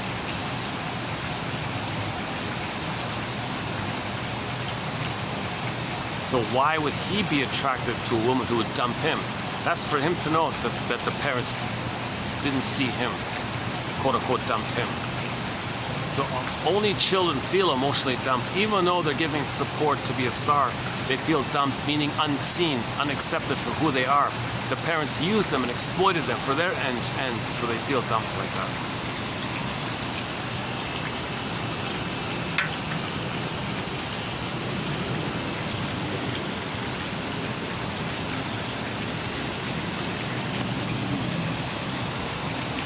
Now, since the clingers maintain I'm not okay, you're okay, and the stingers think, oh, I'm okay, you're not okay. If those two get together, whoa. stingers are thrilled to have somebody to shame, devalue, hate, damage, because they're married to mom. They need somebody to stand in for their soul to damage. So they're thrilled because they're married to mom. So they're addicted to hurting the clinger and the pleaser. The clinger says, oh, well, my template says I'm not okay, you're okay. So that makes sense. Ouch, but that makes sense because I'm not okay, you're okay. Stinger says, of course I'm okay, you're not okay. And this goes on like this in a very painful way. Finally, the clingers wake up 6 to 7 years on average, leave and write a self-help book entitled Codependent No More. Then they might play April Wine's song, Won't Walk Down That Road No More. The clingers didn't know that the whole time they were being helpful and nice and taking care of them, trying to please them and save them like a child does, like a child wants to save, that the whole time they've been doing that, the stinger has been mocking them and shaming them and devaluing and want to damage them and hurt them because the stinger's only married to mom. They only need the clinger to be a proxy for their soul, which they want to damage to have an attachment to the mother. They're only married to mom. They can't love the clinger because they're married to mom. They're only married to mom. They can't marry someone else. They just need someone else to stand in for their soul, which they're going to damage. Clingers say, oh my God, I can't believe this has been happening. I had no idea this whole time. They've been hating me and shaming me and mocking me and envious of me and trying to hurt me and all this. And they got pleasure and schadenfreude by it. And then they talk and they laugh behind my back about this. I can't believe this. This is not even human. It's like reptile. They might say all these kind of things in anger. Eh?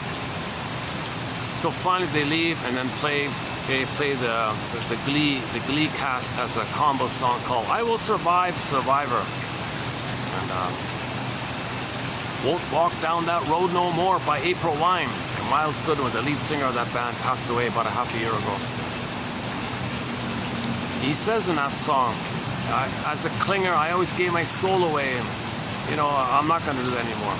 I won't walk down that road no more. And it's a hard rock song too, like a little anger about it.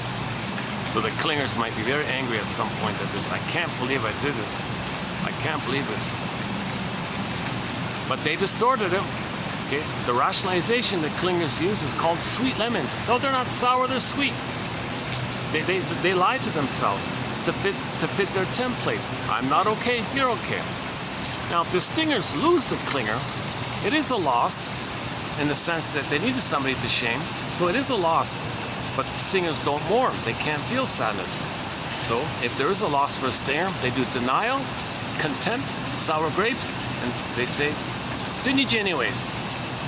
So they devalue them even more. Right? Then they find another one. Right?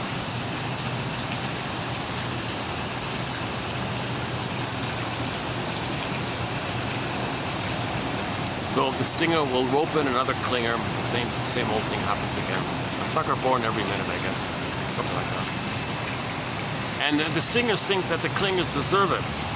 Well, if you're asking for affection, well, then I only have hate to give. Well, then you deserve it if you ask for it and you didn't see I only hated you. If you couldn't see that I can't love you, well, then you deserve not to be loved. You couldn't see it. So they rationalize their negative behavior in that end. Well, you were asking to be deceived, so why should I deceive? They rationalize it. They rationalize their behavior away with things like that.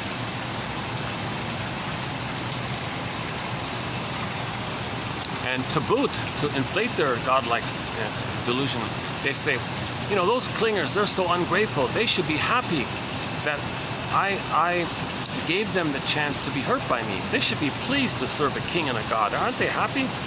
Ungrateful little clingers and pleasers. Who needs them anyway? Just find, they're really incredibly arrogant. Now, if somebody calls them out on it, oh boy.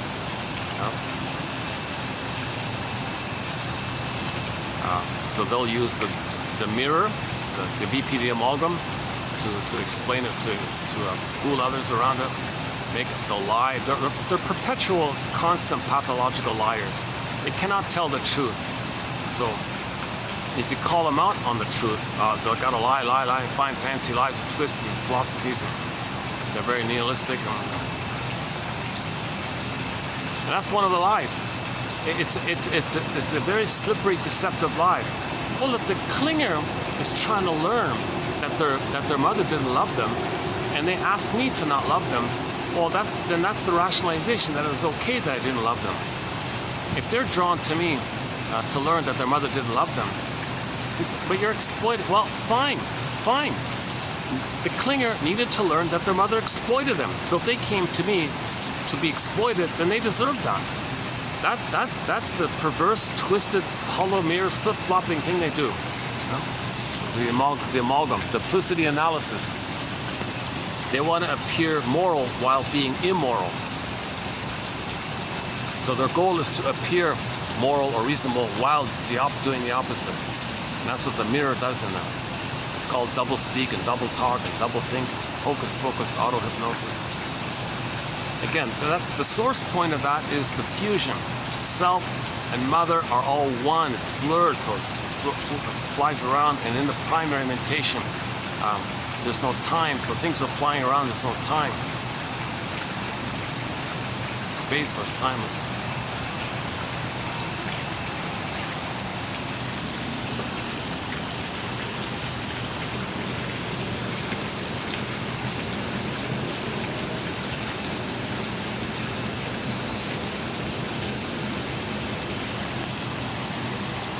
Okay, I'm gonna do a part 2. So, I spent like 3 hours on this already yesterday. So I feel like let me do this in part 2. This will be a 2-parter.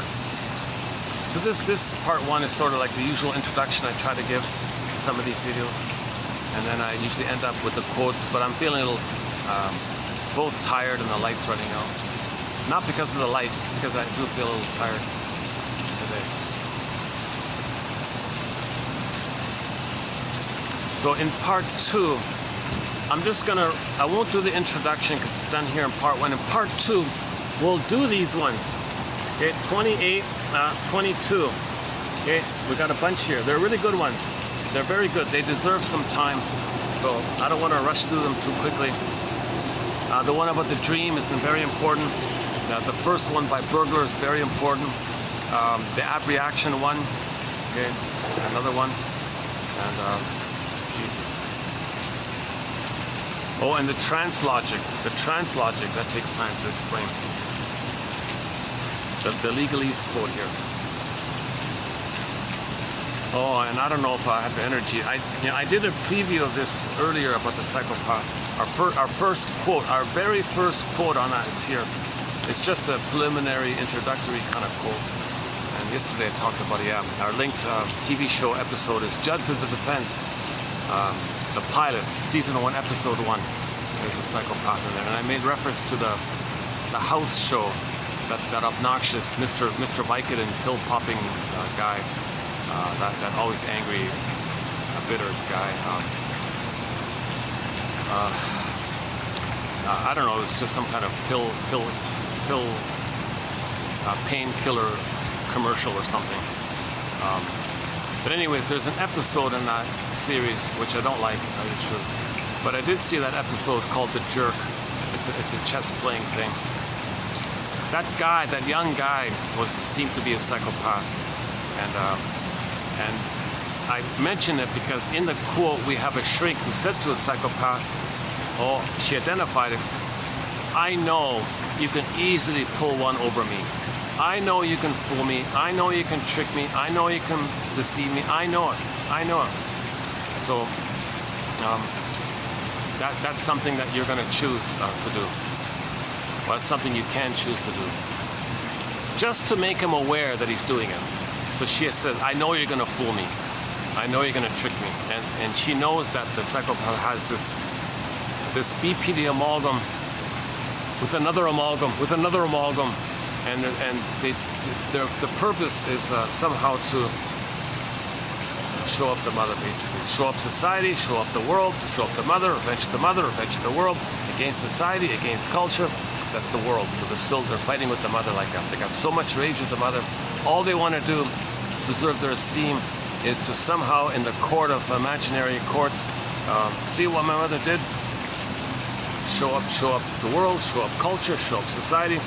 So that psychopath in Judge for the Defense, season 1, episode 1, Judd explained it.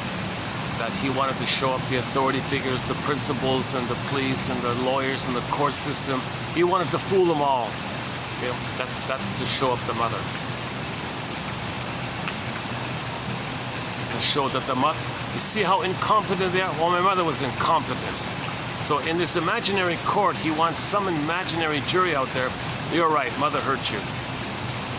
The psychopath has that kind of agenda, and they don't care what they do. Otherwise, there's no morality in what they do. That's a very disturbing topic. I did try to cover it yesterday, so that's a tough one. So we'll maybe reference to, in part 2 we'll see if we can add anything to it.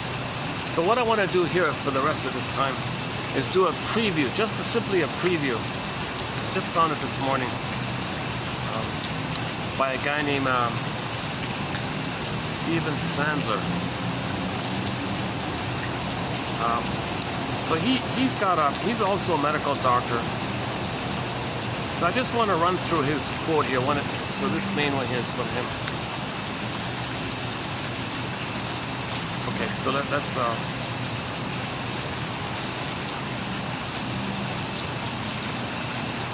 he's a little more kind of verbose in his writing, but that's okay. So let's read this one here. The first one about Adler, okay, we'll save that for tomorrow. And the second one about abreaction, I'll save that one for tomorrow as well. Oh, no, when we get to 86. And the last one, again, I'll save that one when we get to 86. So I want to do a preview of the main one by a guy named Sandler. Not Joseph Sandler. We did Joseph Sandler. We did Joseph Sandler's work recently.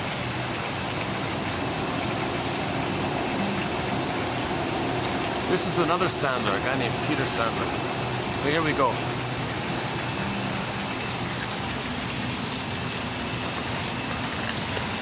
Let me get up, change my position. How about that? Is that gonna work if I do that?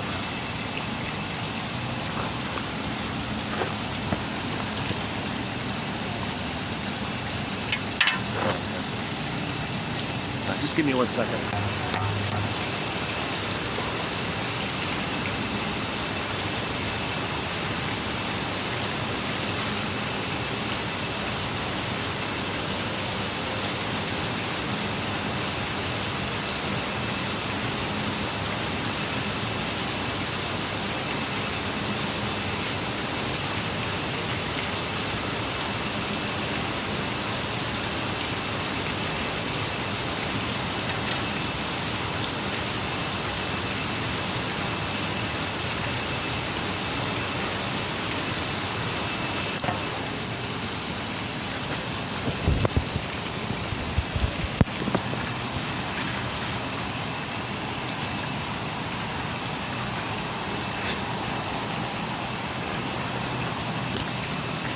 Let's try this.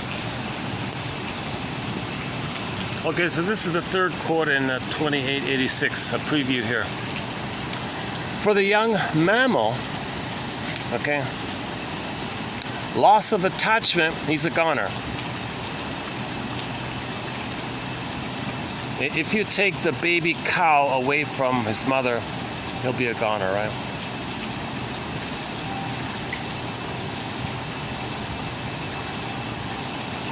Okay, the puppy dog, the puppy dog, right?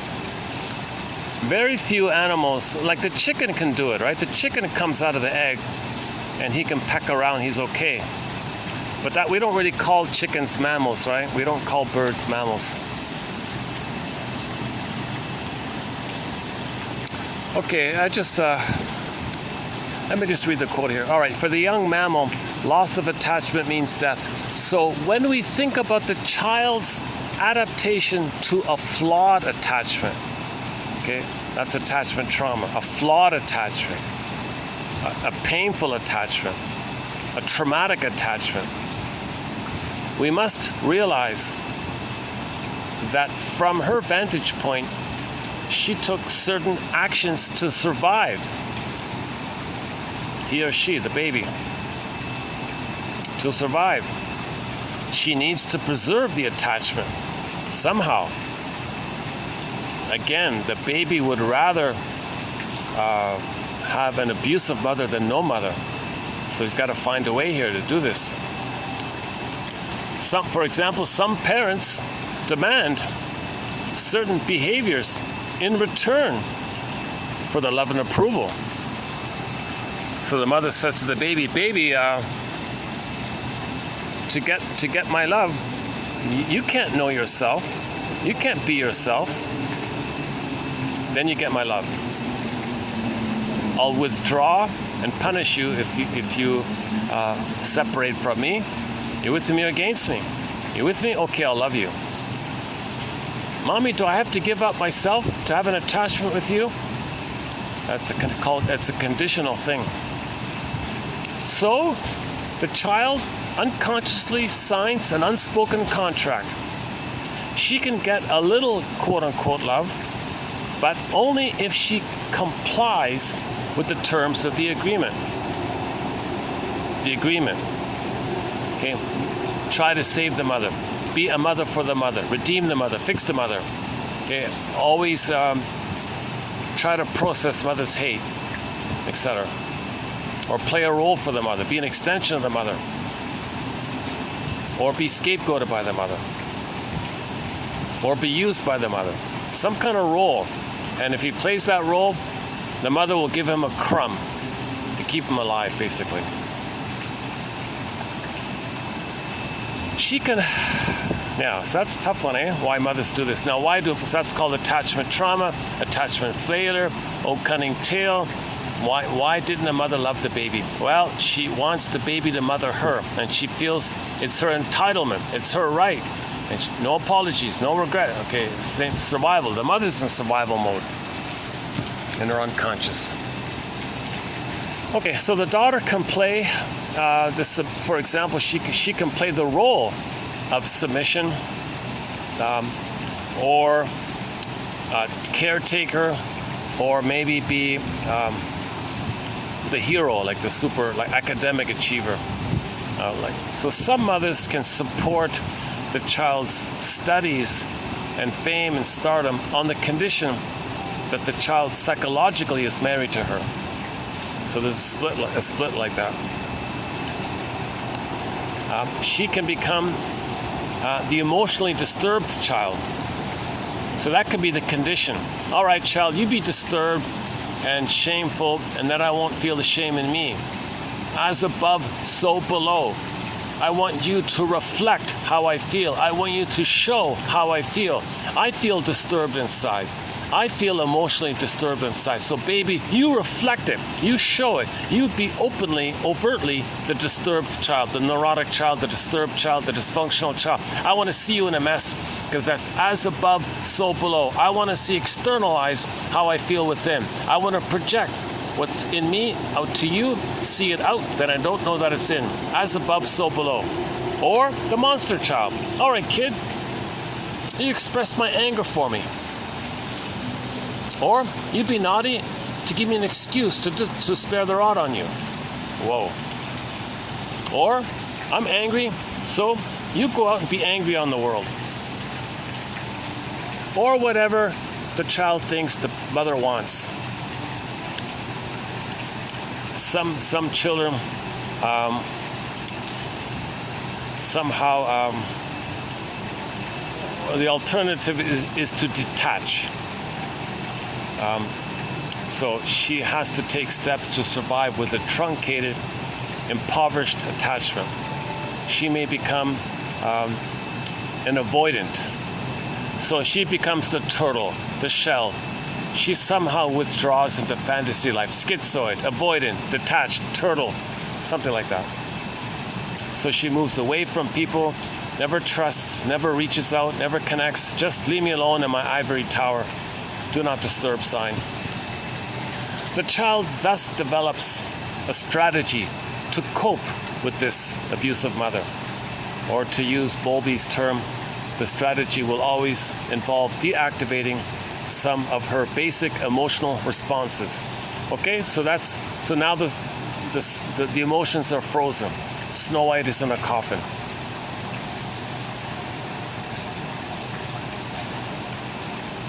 Okay, so So now she will have to establish defense mechanisms against emotions of expansion, emotions of expression, emotions of identity. So she won't know.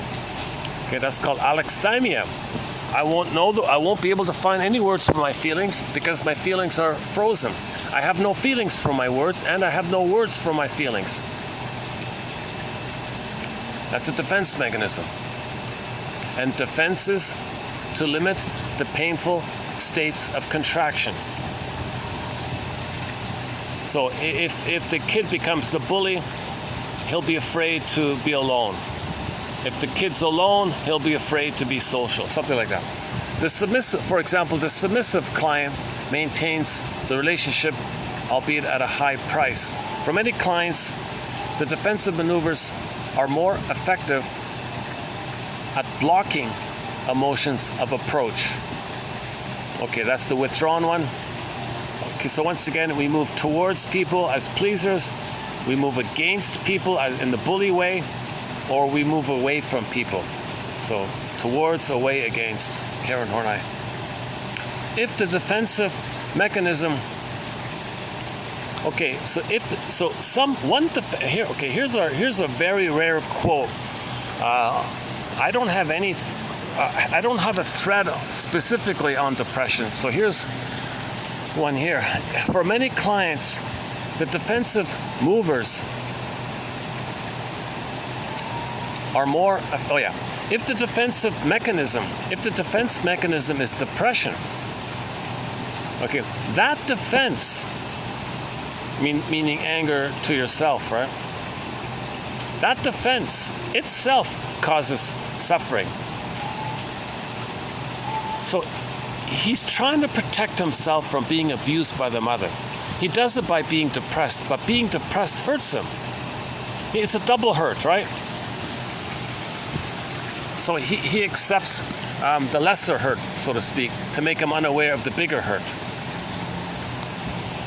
That's his so-called rescue station or confession to a lesser crime. He'll be depressed. If we see a client's character defenses as an adaptation, we keep ourselves anchored to the historical root of the problem, the origin, when it began. This view reminds us that even the most irritating attitudes and behaviors, okay, so whatever annoying thing you see, their arrogance, their obsequiousness, pleasing you, the kiss ass, right, the yes man, whatever. Okay.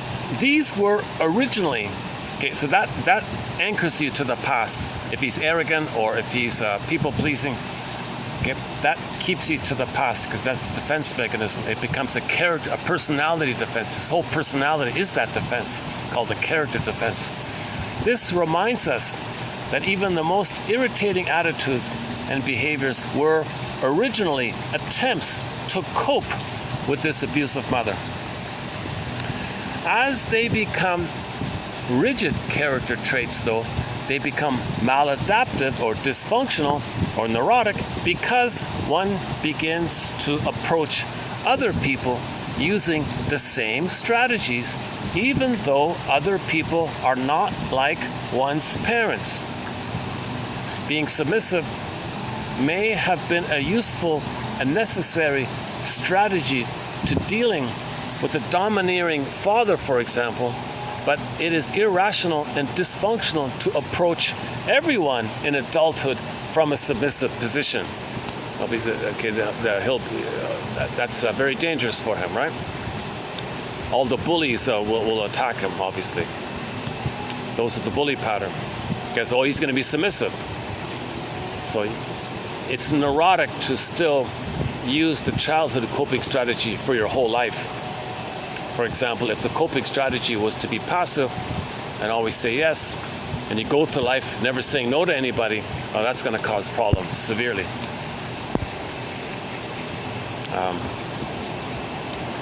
For many clients, these behaviors coalesce into a repeating life narrative.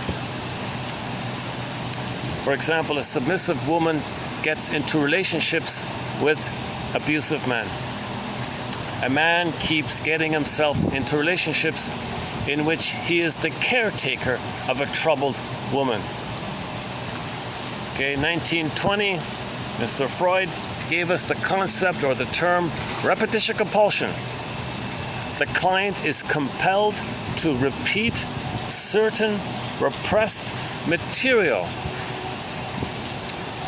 Now, he should talk about it, but if he doesn't talk about it, he's going to repeat it. Now, he's supposed to talk about it, but if he doesn't talk about it, he's going to repeat it to make the inference to talk about it, then he can stop repeating. The client is repeating or reliving actual experiences from his early attachments. And it is interesting to observe a client's uncanny knack. Oh, my Sharona, the knack. Okay. It is interesting to observe the client's uncanny knack. What is that song about? My Sharona. Yeah, what is that song about from the band The Knack? I wonder. Yeah, let's look up the lyrics to that song. Let's see if there's anything useful there. It is interesting to observe a client's uncanny knack for finding the right type of person to recreate his unresolved drama. So these are the people who say they'll go to a place and there's 1,000 people there, and if 999, one of them are kind of healthy in some way, and one is emotionally unavailable, the heart will be pounding instantly across the room for that one. Uncanny like that. The unconscious sees the unconscious in the other, and your body responds. So that emotionally unavailable one, love at first sight, spellbound, trance, hypnotized, that's the one. Okay?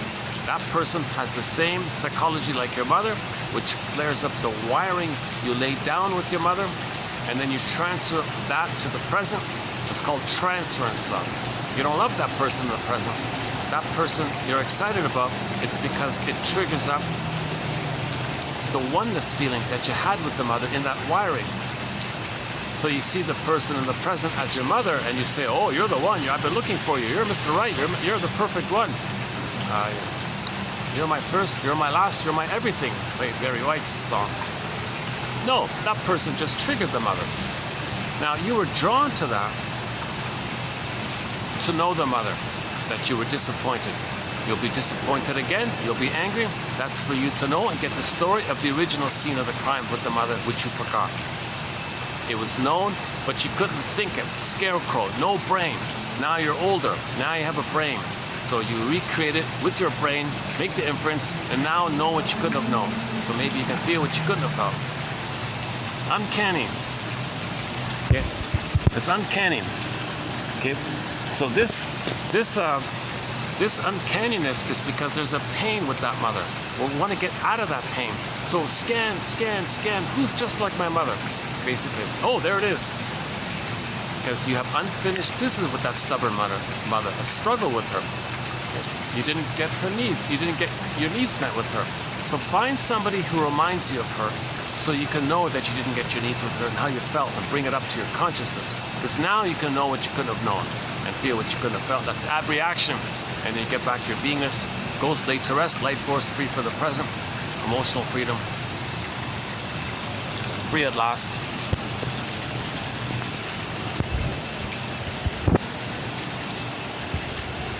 We seem to have an infallible radar system for choosing the type of mate that we need, quote unquote, whether that need is healthy or neurotic.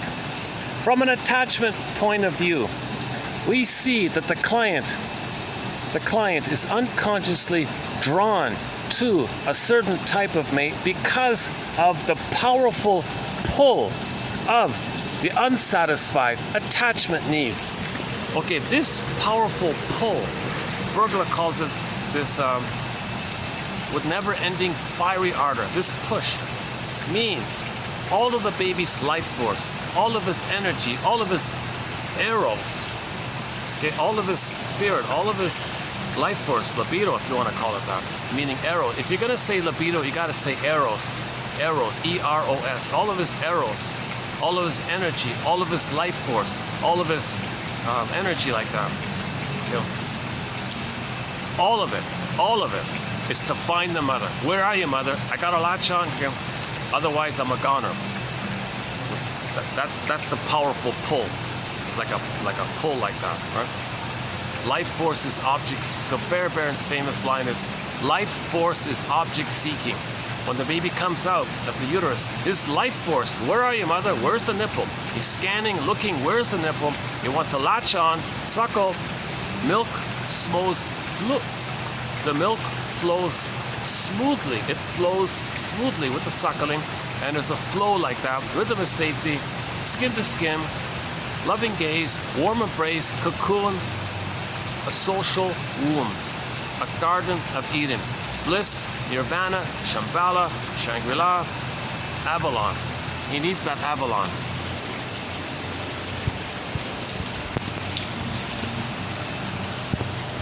Oh yeah, Hart, yeah, Ann Wilson sings a song called Avalon, right?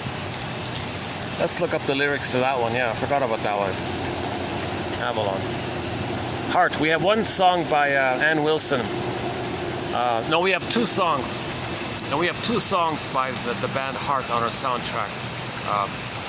Ann Wilson doing a cover of Love Hurts. One particular live version, she got it. That's the only cover of Love Hurts I could find.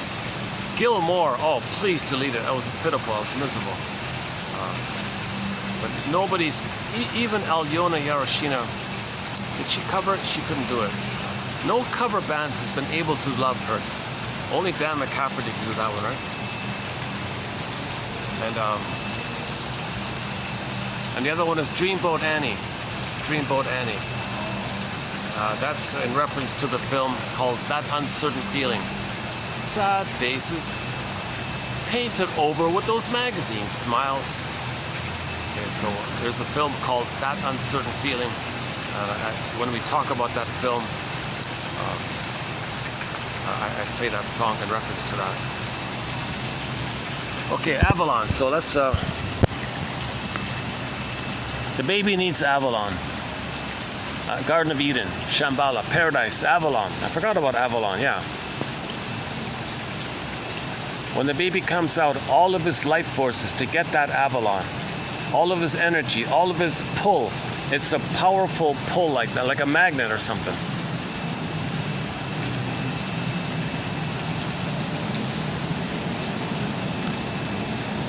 Okay, so for example, if a woman's father was abusive, she will be irresistibly drawn to men who remind her of him. Now, theoretically, the goal is to master the trauma, as Freud said.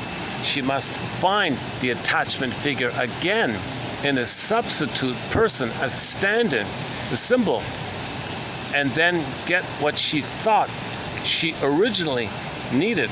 Quote, when people have had the experience of abuse early on, it is usually not enough that they now find a loving person who will treat them well. No, the investment, the compulsion is to find an abusive object who can be made into a good object. Martha Stark, 2002, page 32. We've got Martha Stark. I forgot about her. We did 7 videos. I remember that. We did 7 videos on the work of Martha Stark. She's a medical doctor who writes self-help books. Very good, very clear writer. So it's very nice to see this medical doctor quoting Martha Stark. She doesn't get any credit. Yeah. So I tried to, from what I could find of her work, I tried to post the best quotes from what I could find. Martha Stark. Relentless hope.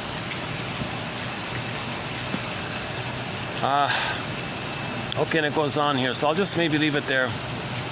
So what we're dealing with is complicated grief, traumatic grief, pathological grief, the dual ailment of the grief process, pathological mourning, pathological nostalgia, melancholia, etc.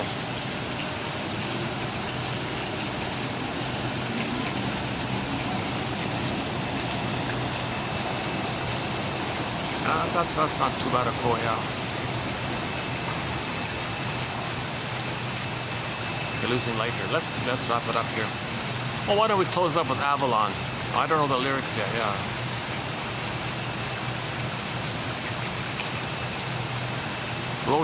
The album is called Road to... I remember on the front cover there's a little girl with a candle, right? That one. Road Home, The Road Home, right? It's a live album called The Road Home. And I think that the Avalon song is on there, right? The live album. Let's just close up with Deli Rizdick's cover of Carry On Wayward Son. It concludes with, and now you no longer feel empty.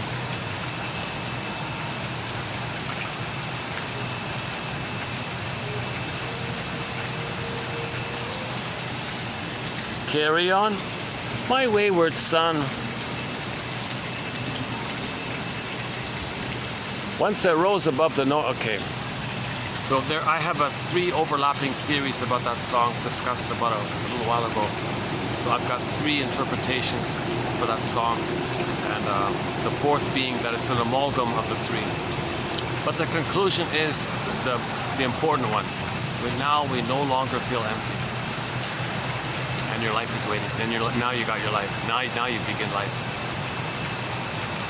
It's the death of unreal, relentless repetition that's the birth of new life.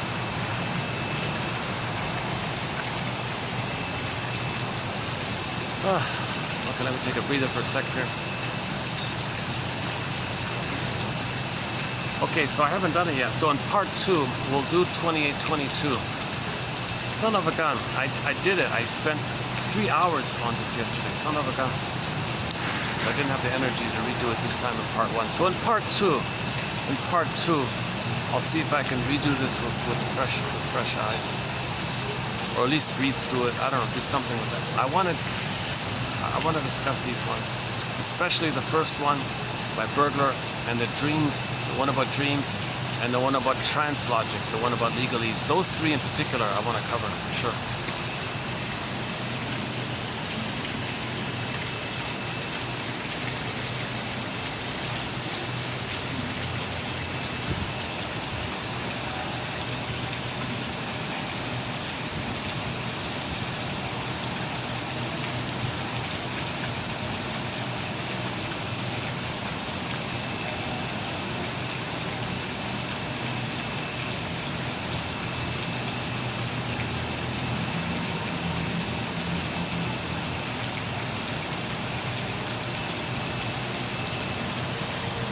Carry on, wayward son and daughters. Carry on, innate drive for healing. Rapunzel's in the tower waiting for you. Your soul is waiting for you. It's there. We had it. We lost it. Get it back. 10 minutes a day. Read this stuff.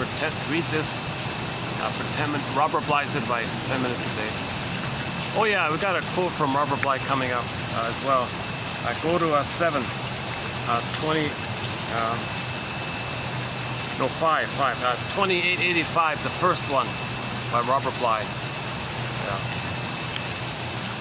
It's funny because yesterday I did a preview of that, so I'm sort of in this. I'm in a bit of an overlapping phenomena here at the moment. So when I catch up. I'll be more lined up like that.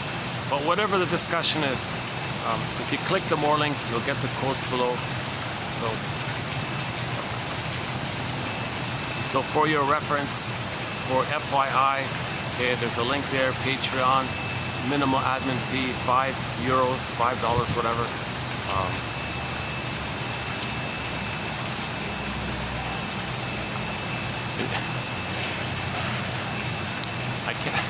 I don't know how to describe it. It's just this wealth of information that can help anybody in the second half of life. So once again, this is for people at midlife or at that point when you realize something's missing. and you want to find out what it is. For the love of narrative medicine, for the love of strange medicine, for the love of strange narrative medicine, I'll see you in part 2. Carry on.